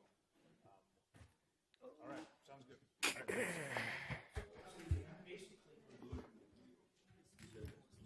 right, thanks. Suture stuff here. All right, thanks. Okay, we're back in session, and we're going to move along to the Commission Department Director's Report. In my report, I had the work plan that we had discussed at the last meeting. I updated that. Just take a look at it. I guess I'm maybe looking for some direction on how often you want to review this list. Is there a general opinion on that? About what? Is it monthly? Is it quarterly? Any thoughts? Just so I know that I'm bringing it back every so often for. Quarterly. Yeah, and I think, I guess we want to make sure stuff gets on the agenda and that kind of thing, so I guess we would defer to you to continue to keep an eye on it, and as we get close to trying to do some stuff that maybe bring it to our attention or put it on our agenda type of thing for Okay. workforce stuff too, so. And then I did go reach out to the small communities throughout the county and found out when they meet, their meeting times are. And then over to the far right, I put some of their upcoming meeting dates too. So I know you had discussed about one or two of you going to some of these meetings to start the conversations with these small counties, to reach out to them, to go to their meetings. I don't know if you want to take the time now to take a look at that, or what your thoughts are. We don't meet again until June 7th. So the next meetings, for the most part, for the small towns are on June 4th. So we don't meet again until after that, but.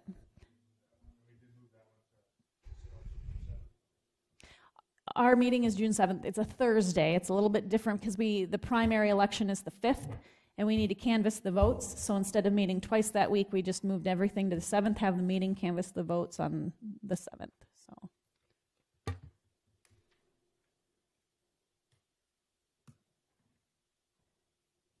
So what are your wishes on going out and attending some of the small city council meetings?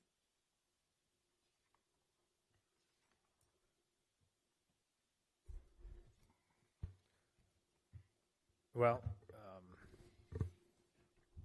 I guess my thought is to start the communication. And they're going to be starting their planning, their budgeting, and different things like that. I think it's a good idea to start the communication with them on their land use, their planning, their future planning and their development of their community, and what resources maybe we can help with the coordination of that, similar to what we're doing with the city of Brookings with the joint jurisdiction, of being able to work with planning of the city, the expansion of the city and stuff, that we can have that conversation with these smaller communities, that if they're planning to expand, they're planning to develop, if they're to do that, that we could be involved with them. So is what you're thinking is maybe we would come up with a list of talking points, and then we would ask those councils if we could get put on their agenda for a meeting, and then we'd have 2 commissioners go and address our talking points and answer any questions? Is that, so maybe by June 4th, we would not have our talking points put together? And who's going to come up with that? Who's going to make that list? Because I think we should kind of be a little bit uniform, and if it's the 2 of you and the 2 of you and you and me, I mean, we should all be talking about the same kinds of things. So it'd be nice to have some talking points to address when we go out. But I think we need to put something together in writing that we all can use as a cheat sheet for that.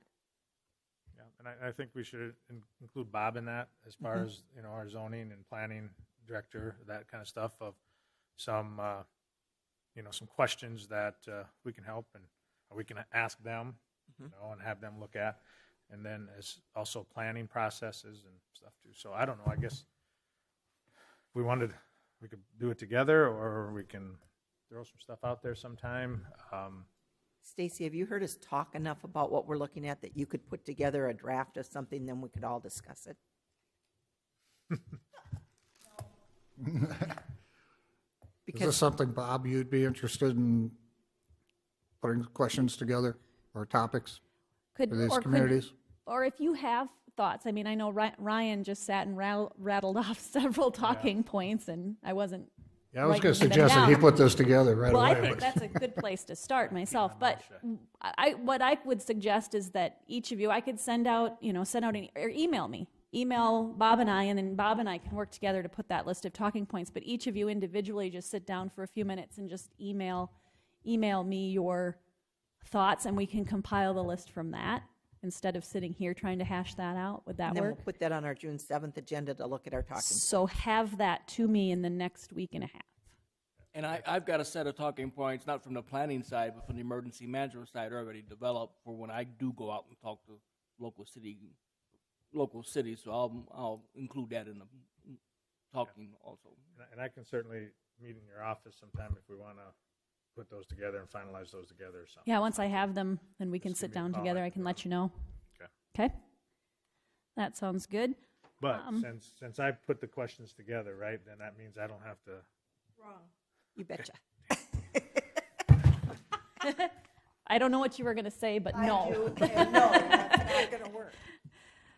And then just some upcoming dates. We had the open house last night. Mayor's Appreciation Reception is on the 24th. We are closed. County office is closed on Memorial Day, Monday, the 28th. June 11th is the Prairie Nightingale Spring Social at 6. It starts with a social at 6 and a program at 7 in the main lobby of the hospital. They do ask for an RSVP for that, and they want, I think that by this Friday, if I remember correctly. Does anyone know if you're planning on attending that, and I can RSVP for you? Yeah, well, no, by the 25th, but this is our last meeting before then, so. You could RSVP yes for me on that. Okay. What was the date? Yeah. June 11th. June 11th.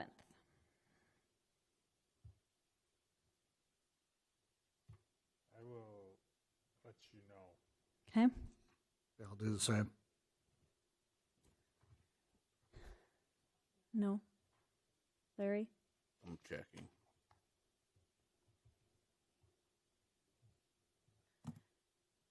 Yeah, Yes? put it in there.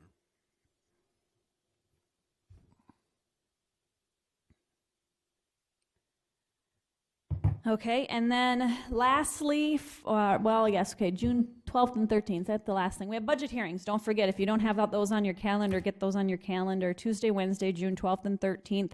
We're going to be meeting next door in the community room, similar to what we did last year, starting at 8:30 both those days. The first day will be, that Tuesday is a full day. That's a pretty long day. We'll go until we feel like we're at a place where we can't go anymore. And then Wednesday, we try to wrap up by about noonish or so on that day. The last thing, with the Outdoor Adventure Center, just a quick update on some of the things that I have been doing out there. I did go out, I have been out there a number of times. I've met with the part-time membership assistants. They are, they've been fantastic. They basically schedule themselves. They meet every week, week and a half, and come up with their own schedule for their hours. And after I mentioned that we would like the morning hours covered, that 8:30 until, you know, open range hours, or even Monday, Tuesday, Wednesday when it's, or Monday, Tuesday when it's, they're covering it for the most part. There's some hit and miss where they can't, but for the most part they're there and they're covering it. I stopped by last Tuesday and visited with some of the gentlemen that were cleaning the range, and got some of their needs taken care of that day. We have received reimbursements from GFMP, the construction of the offices, their half. We have received that, their portion for the signs that went up. We also have April and May rent has already been paid from them. I'm also working with Jordan Kitts at GFMP, working on submitting claims for the grant for the maintenance upkeep of the gun range. We can submit expenses against those grant dollars. So I'm working with Jordan on exactly what is eligible, and I think we've kind of gotten it narrowed down. So I'll be been working on it. I'll continue to get that done. Our deadline to get that information submitted is the end of the month. We have some kind of neat events coming up with some elementary schools coming in. Doland Elementary School is actually coming this Friday. They're going to do an archery portion, and our archery range chair, Tom Creer, has stepped up and is going to help those students and assist those students with that portion. The other portion was geocaching, and a couple of the part-timers, Haley and Chase, have decided they didn't really know how it was handled, but they decided to do some research and found what they needed, and they're going to do it, and they're going to have it done and ready to go for the kids on Friday. So they've really stepped up and are taking advantage of that. We also have a request from a group, I think summer rec program in Elkton, to come over and do something similar. So we're working on trying to get that lined up too for them. Sean and I have been helping with balancing out there, balancing the till and getting all of that information to the finance office. We did have the budget meeting last Thursday, and I put together kind of a list of expenses, a list of revenue that we've had for the 8 months that we have been in operation out there, and helped the advisory board committee last week come up with a budget request to make to you folks. So worked on that. And then tonight there is a pistol range committee meeting, and they put me on the agenda. So I might show up and ask if I can be moved to the front, give a little report and leave, but I might make an appearance out there just to introduce myself if nothing else. So it's been keeping me busy. And that's all I have, unless you have questions for me. Okay, and we'll come back to questions for Stacy after our next public matter. We have a 10:15 public matter scheduled for discussion and possible action on health insurance options. We have a presentation by Sherry Matthews, the Senior Account Manager from Wellmark Blue Cross and Blue Shield of South Dakota. And if you want to come up and pull that microphone up so that you can talk directly into it, and just say your name for the listening public, and go ahead and tell us what we need to know. Thank you. My name is Sherry Matthews, and I represent Wellmark Blue Cross and Blue Shield. Right now, the county employees do have the benefits, the employee health benefits through us. And Laura has asked me today to come and talk to you about some options to possibly look at for future. And Laura, do you want to start with speaking to any part of that? Just note that this was a request made by the county commissioners to review the current medical plans. I would also like the county commissioners to be aware, if they're not already, that no significant changes could be made to medical benefits under the auspices of the county union contracts that we have with highway and law enforcement. These can't be put forward until the current contract ends, which is December 31st of 2019. Okay, so with that, it's good to look ahead of time to get an idea of where you're at today, what the possibilities can be. The benefits and the renewal for your plans do update January 1st. We tend to see those right at the beginning of September and pass those on to you. So today we did put together a few items to look at if we made these changes to each of these benefits, how could it potentially impact the dollars? These are estimates. We did not run them through underwriting, but so they're truly estimates based on a calculator that I have access to. Right now, your employees have two options. They have a $300 deductible option or a $1,000 plan. And we can walk through those. I won't go into complete detail on what those are, but I want to have a basic understanding so we can see what those changes are. The split with 86 employees enrolled in these plans is pretty even. We have 46 that are enrolled in the $300 deductible plan and 41 that are enrolled in the $1,000 right now. So if we look at that first example, which is up on the screen, it's your $300 deductible plan. We call this Plan A. It's $300 deductible, 20% coinsurance, and then an $800 out-of-pocket maximum. The total dollars are on the bottom, and this is assuming everyone was enrolled in this plan. To compare like plans to like plans, we need to show total enrollment because we don't always know who's going to elect what. So we just did total enrollment on each of these. So if everyone was enrolled in this, it's $104,000 a month, basically $1.2 million annually. So the first thing we did is, and one thing to note is your plans are both grandfathered. With healthcare reform, that was a big piece. If you stayed grandfathered, you didn't have to change a lot of things. We didn't know a lot of the rules that were coming down the line, so at one time that was pretty important. At this time, it only means a few things. Preventive would be covered at 100% instead of applying coinsurance or copays, and everything would apply towards your out-of-pocket maximum. So if we move it to non-grandfathered, we have to implement some of those things. So we wanted to look to say, if we kept it grandfathered, how much can we move it up without losing status? So that's your first plan on there. It still remains grandfathered, means that preventive has some member cost share, but we can move it up to $400 and not lose that status. So it's a $400 deductible instead of $300, and then the out-of-pocket maximum actually stayed at $800 as well. We can go down about 1%, and that's just an estimate again. So about 1%, if everyone was enrolled in here, would be about $11,000 annually. We could save just to make that little change. If we want to start moving that deductible up a little higher on this specific plan, it would move to a non-grandfathered status, meaning preventive has no member cost share. Everything would apply to the out-of-pocket maximum. It's a $500 deductible. We quoted $1,000. We'd estimate about 2%, so negative 1.80. So that would save us about $22,000 annually. Again, that's assuming we move this plan, everybody's enrolled in this. Feel free to ask questions along the way. Can I interrupt you just for a minute? Yes, please.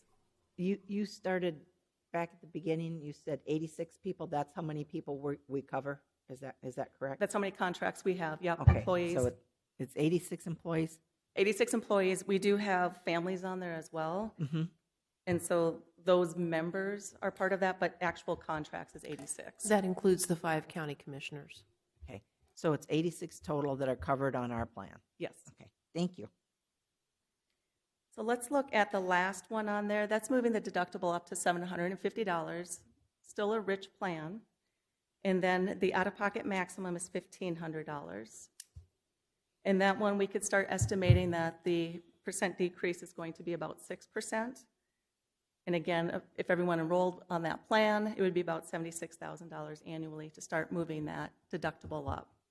The more we move it up, of course, the more savings we'll see. Questions on that plan and the options that we ran? What, the grandfather and non-grandfather, I guess fill me in on that. That's new to me. I didn't realize there was a grandfather in there. So does that would increase our cost because we would cover more, correct? So what happens if we did this exact same plan, the $300 deductible, and we just moved it to non-grandfathered? Yes, it would increase the cost. On this plan, we looked at it, it was about 1% on this one because we start covering preventive at 100%. Gotcha. On the other one, it's more like 3% just to lose grandfathering status. If you move the deductible up and lose grandfathering status, we're going to start seeing savings. Does that make sense? Yep. Questions on the $300 deductible plan? Because then we want to look at the $1,000 as well. Let's look at the $1,000 deductible plan. And that one we call Plan B. $1,000 deductible, it's 15% coinsurance if they're in network. And then this one does have an office visit copay, which is taken once per date of service. It's $20. And then deductible and coinsurance wouldn't apply. So any office visits are a $20 copay. And then the out-of-pocket maximum is $2,000 on this plan. Because you're grandfathered, the copays do not apply towards that out-of-pocket maximum.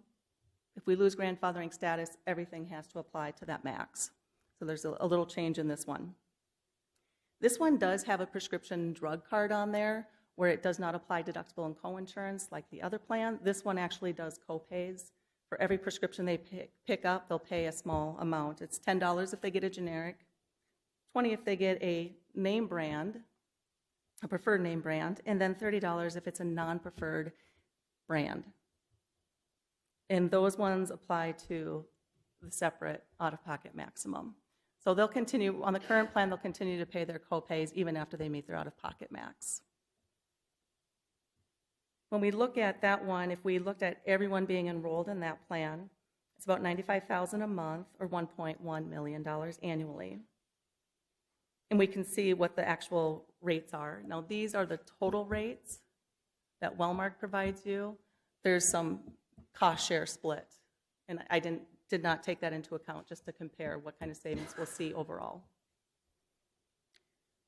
So if we look at the first option on there, alternate, it stays grandfathered. We can move it up a little bit, the deductibles and the member cost share, without losing that grandfathering status if we want to. So we could go up to $1,300 for a deductible. The coinsurance and office visit copays would stay the same, and then a $2,600 out of pocket. So it's not a lot of adjustment. This one, it says plus 2%. It really is a decrease. I did this manually, so it's a decrease of 2% if we just move those deductibles up. So it means you'd save, if everyone was on this plan, about $22,000 annually to make this little change. If we look at the next option, we move the deductible up high enough where it's no longer grandfathered. And so losing grandfathered status, what that tells us is all the office visit copays, the $20, and the prescription copays would apply to the out-of-pocket maximum. And the preventives paid at 100%. So that adds a little bit of cost for the county, and it gives the members a little bit of protection. That's what healthcare reform did, was really work to see with grandfathering, or with the non-grandfathering, to say, how can we limit the members' exposure? So if we move it up to a $1,500 deductible, $3,000 out of pocket, that's the only changes we would make, minus the grandfathering, move it off. And it would be about a 2.4% reduction, so about $27,000 annually. And again, those are premiums that Wellmarks would be seeing that reduction. Then we moved it up to a $2,000 deductible, kept the coinsurance and copays the same. It's a $4,000 out of pocket instead of the current $2,000. We could see about 6.3% savings on that. So about $72,000. Again, everyone enrolled on here. So if you just moved one of these benefits up to these max alternates we looked at, you'd see about half of that, about $35,000 savings. If you move both, you could see a potential of $72,000. There are some little caveats down in the grayed out area. There's some things with your benefits that we can tweak on here, and let's just look at the $1,000 deductible one. So we can do a primary care physician copay and a specialty. Your specialty is like your dermatologist, your urologist, a lot of ologists basically. And we could do a higher copay on that, and that could give us a little bit more reduction, a little under 1%. So those are things we can incorporate in any one of these alternates.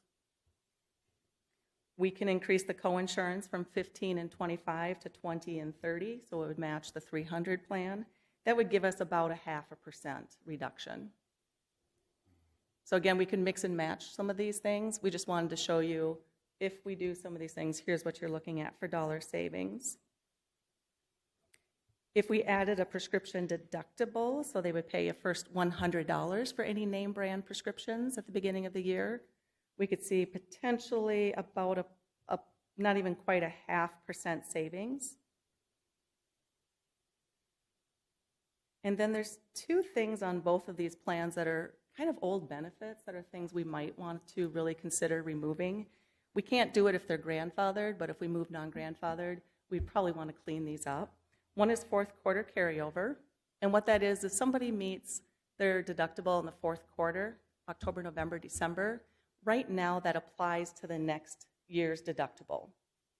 It doesn't apply to the out-of-pocket maximum, so they would still have to pay up to the out-of-pocket in coinsurance, but it would reduce their deductible for the following year.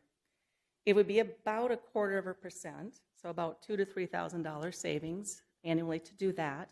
I did look up a few reports to see what that meant for your members, and it looks like this most recent year, in the fourth quarter of 2016, we had 5 members that would have applied those dollars to the 2017 time period, and the total amount was $843 they saved, and that ranged anywhere from $19 to $560. On average, your 5 members saved about $168 to have that benefit in there. So when we look to say, does it make sense? The reason we're starting to take that out majority of the time is because it's confusing. It helps relieve the deductible, but not the out-of-pocket max. And so they look at it and like, why didn't I have to pay this much? So it's a little confusing, and it can save you a little bit of money. And the last piece that we have on there is a common accident, and we could see a really slight savings, maybe a 0.15, 0.10% savings to do it. But the common accident is to say, if there's a family policy and they're in an accident, they don't have to pay 2 deductibles. So they just pay the one, they just go into the coinsurance after that. The one thing with that is a lot of times accidents can be covered under car insurance. And the other is, if it's a serious accident, they're hitting their out-of-pocket anyways, because it's just the one deductible that's waived. It's an older benefit, it's harder to administrate, it's confusing to the members. So it's just an option to look at removing those and cleaning that up a little bit. So those are the pieces that we looked at. Of course, we can go all the way from your $300 deductible all the way up to a $6,350 deductible. I don't think we want to do anything like that, but this was a starting point just to say, if we started to move this, my understanding is the employees love the benefits. They are rich with the $300 deductible, but the utilization has been very responsible on those plans. And so what we like to do is when we have really high renewal increases, that's when we can start really looking at this. What do we need to do to help control these costs? The last 5 years, we've been under 5%, which is pretty incredible. Trend tends to be between 7 and 9% on an annual basis. We would expect at least that much. And we've been very, very fortunate these last 5 years to really be able to keep those down. So what that means is that these employees are using the benefits very responsibly to date. Questions? Well, do you have a crystal ball? No. Okay. I do not. I tried this morning. Well, is there anything you continue to see changes? Because this has changed dramatically in the last, since Obamacare, obviously. And I think this is one of the first time, I've really taken a look at it and to see what effect that has had on us as a county for expenses and employees and that kind of stuff. And the grandfather part is new and that kind of thing. And then I appreciate your recommendation or saying there's a couple things in here we have that maybe probably just don't really need and we're not utilizing that could cost save a little bit too. So do you anticipate any major changes with the new administration, different things like that, or do you think that you're going to be at a constant level now with what they've got out there? And that's a great question with the changes. We don't anticipate anything new coming up. The one thing that's still on the table is a Cadillac tax, and that keeps getting postponed. I believe we're into 2021 on that. It may never come to light, but what that means is if a plan is too rich or you pay too much for benefits, you can be taxed on it. It's up to a 40% tax. So if that truly comes into play, we will be looking at everyone's plans. What I don't know is, would government entities also be part of that? So there's part of that. So we would definitely want to look at your plans. What's the cost of it? Do we need to get that down? Beyond that, all of the pieces have been put in place already. So we don't foresee any changes in it regarding healthcare reform. The one thing that we're seeing as an industry, though, is specialty drugs, and that is driving these costs. In fact, we see 5 specialty drugs just within the county, which is getting to be very typical. A lot of times they're for rheumatoid arthritis or MS. There's some other ones that are coming out as well. They can cost about $3,000 a month for those specialty drugs.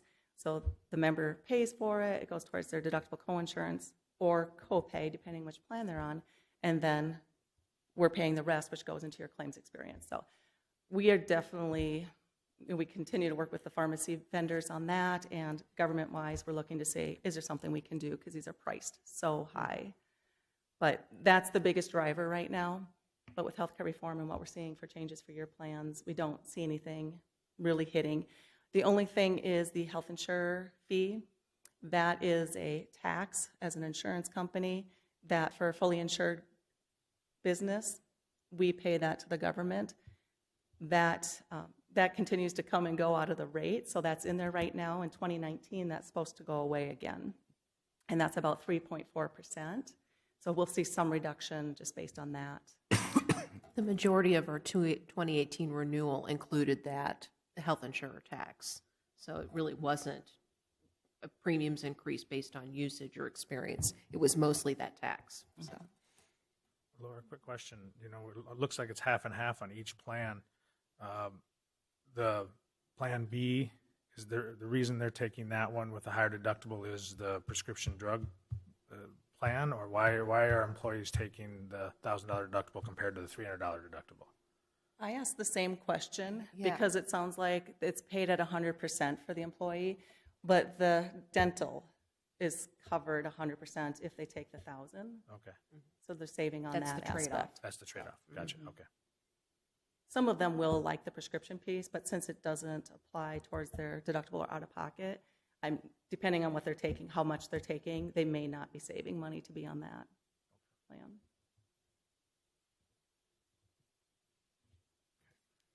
When you look at our numbers, one of the handouts we got said that in 2017, the total health insurance cost for the county was $971,665, and I'm not sure what our number will be for 2018. Does anybody know that? Are we now over $1 million? Yeah, we're going to be close to that, yeah. Okay. So we're paying, when you look at 86 people on the plan, we're paying about a little over $1,000 per month per employee to be on the health insurance plan. When you look industry-wise, okay, is that a typical figure that businesses and governments are paying, or where are we at in the average as relates to what costs are for different kinds of entities? When I look at, counties tend to pay 100% of the single, and then a lot of times the families will make up that difference. Counties tend to have richer benefits because that is a real good trade-off for, sometimes it's salary, sometimes it's other benefits. So, but when I look at other industries, your manufacturers, so those around town, they'll pay a lot smaller percentage of it, and so they might pay 85 of the single, or some are even 50%. So it does vary by industry. And I have to say, cities and counties are unique. They tend to have richer benefits. They tend to pay more of it. So you're very common. Now we are, as it depends on the utilization and where those renewals come in, the overall dollars, but as that increases and the cost continues to be more and more, we do start to see those deductibles go up. So right now you're in a very normal position, but we do see that we'll raise deductibles, we'll do what we can to help control those costs.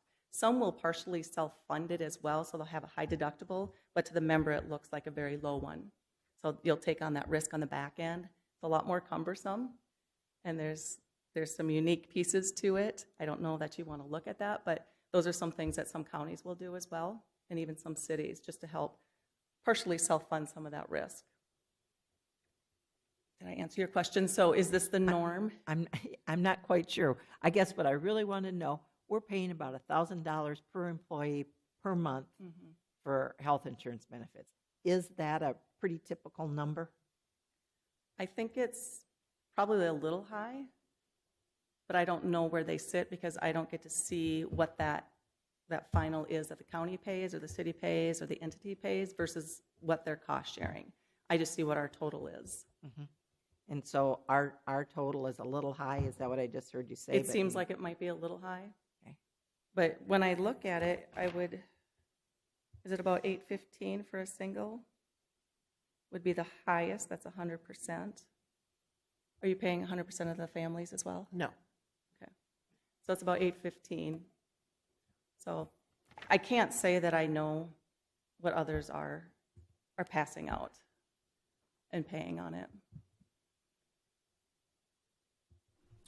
And I was curious how common is a $300 deductible today? These days, it's probably about 10 to 20% of the total population would have a $300 deductible.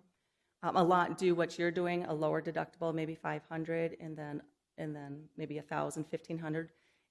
In the industrial, the factory, we're seeing much higher deductibles. They can't afford the lower ones like that. In this area, in Brookings, we have some 300s. But if we start to go outside of there, the deductible starts to go up. So you're sitting in the richer 10 to 20% of the population. If we go outside of South Dakota, it gets higher, much higher.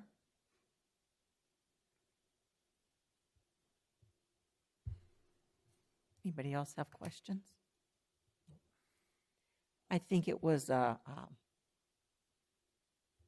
appreciate your coming today, and I know that this is just something we're going to be thinking about for the future, that next year will be when we'll actually have to take a hard look, because we'll be looking at our union contracts.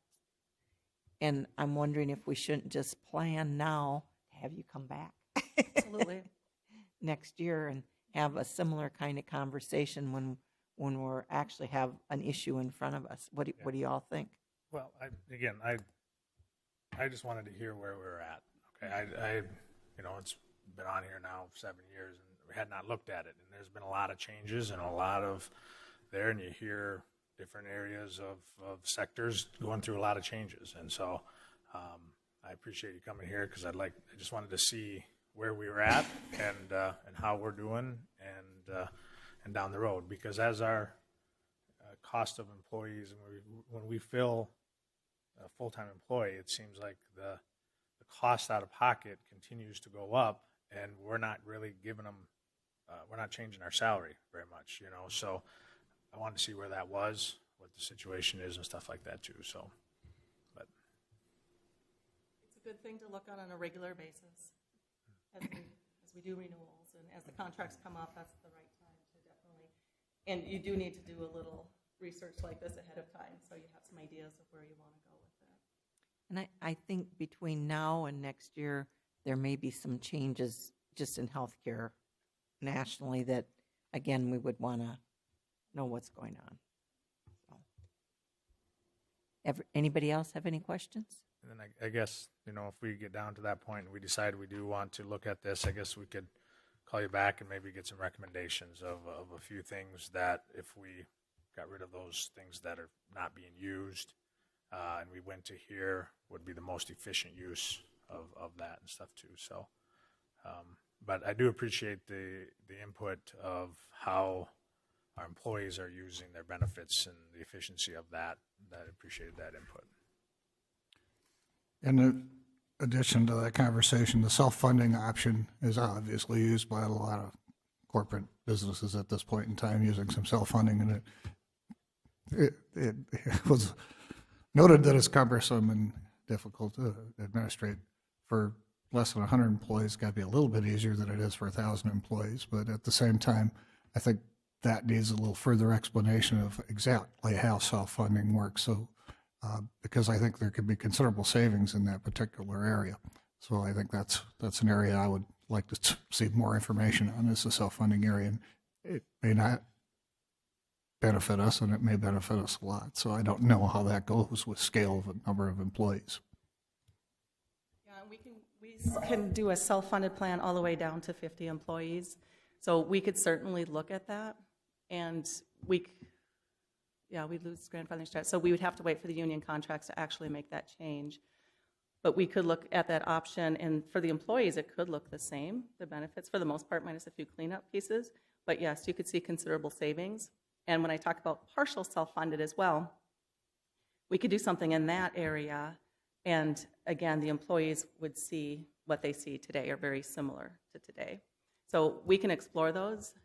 The way the plan's been running, yes, I can imagine we would see some savings in there. There's some risk on it for you too, of course, anytime. Say if you want to take on the self-funded aspect of it, we'll help you out with it, we'll administrate it, we'll do everything with and for you. Any savings or risk would go to you.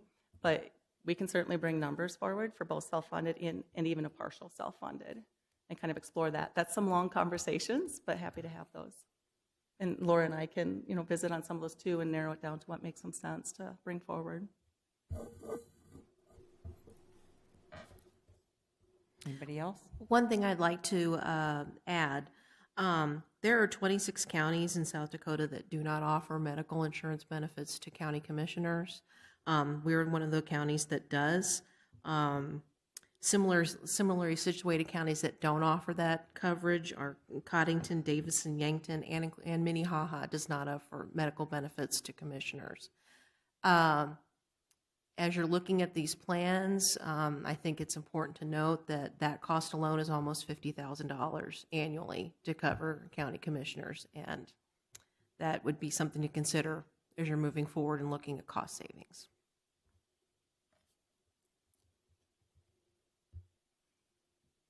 Anything else from anyone? Thank you, and I really would like Stacy maybe to tickle this on her calendar for next year to have you come back and talk to us again and maybe update us on what's going on nationally and how that's impacting our grandfathering in on different things, and maybe explain that a little more, but okay. Absolutely. All right. Thank Great. you. Thank you very much.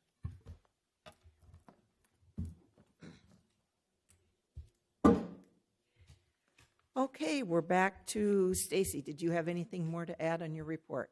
I did not, unless you had any questions from me. Anybody have any questions or comments for Stacy? State's Attorney's report? Just briefly, I've begun work on a project that Terry assigned to me, which involves the Maderi Monument. And basically, the project would be to clarify the land title associated with the 30 by 30 foot location of the Maderi Monument, and of course that includes the monument itself. And so it's in the early stages, but there are some questions about the old land title, and so there is a legal procedure to clarify that, and I think that ultimately what we choose to do will be up to the commissioners, but I'm going to prepare a memo and suggested legal steps to clarify that title, which I think appears to be necessary. But I see a solution to it through a quiet title procedure with respect to that. And I'd be happy to answer any questions that you would have at this point. But I just would like to say on that, if you reminded me, maybe 3 years ago, and I want to say it was Doris Roden, and then once she passed, we didn't talk about it anymore, obviously. But I think I have some information on all that at my office that she might have sent me if you're interested in. yes, that would be helpful. I have met with members of the, I believe the name of the organization is the Daughters of the American Revolution, and they provided some helpful historical information. I'll have to dig it out, but if you help me remember, I'll do that. I can do that. Okay. That's all I have. All right. Commissioner reports. Commissioner Jensen, we'll start with you. On May 2nd, I attended the Conservation District meeting. With the weather we've been having, they're also scrambling to get trees planted. They just received, the day I was at the meeting, the 30,000 trees they were trying to separate and package, and they were extremely busy.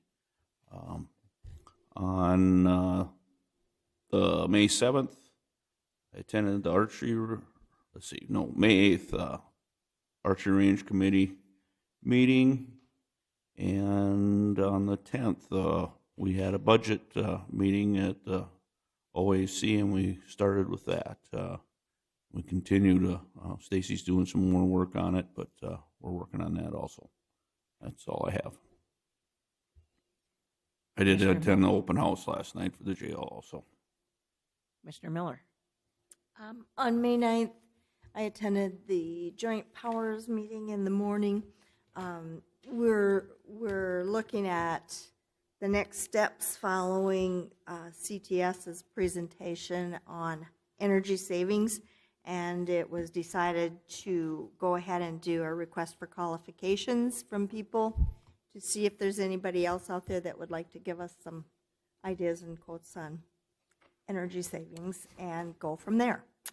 On May 9th in the afternoon, I attended an interview for Deputy State's Attorney. And then last night, we had our open house on our jail expansion. And that's all I have. Commissioner Krogman. Light couple weeks for me. I did get to the BCOAC budget meeting, but I was late, and Commissioner Jensen covered for me, and then I had to leave early. So that's about it. I have quite a few meetings coming up the next 2 weeks. Commissioner Bartley. Okay, April 20th, I went to the Elkton Fire Department's reception in Fayette.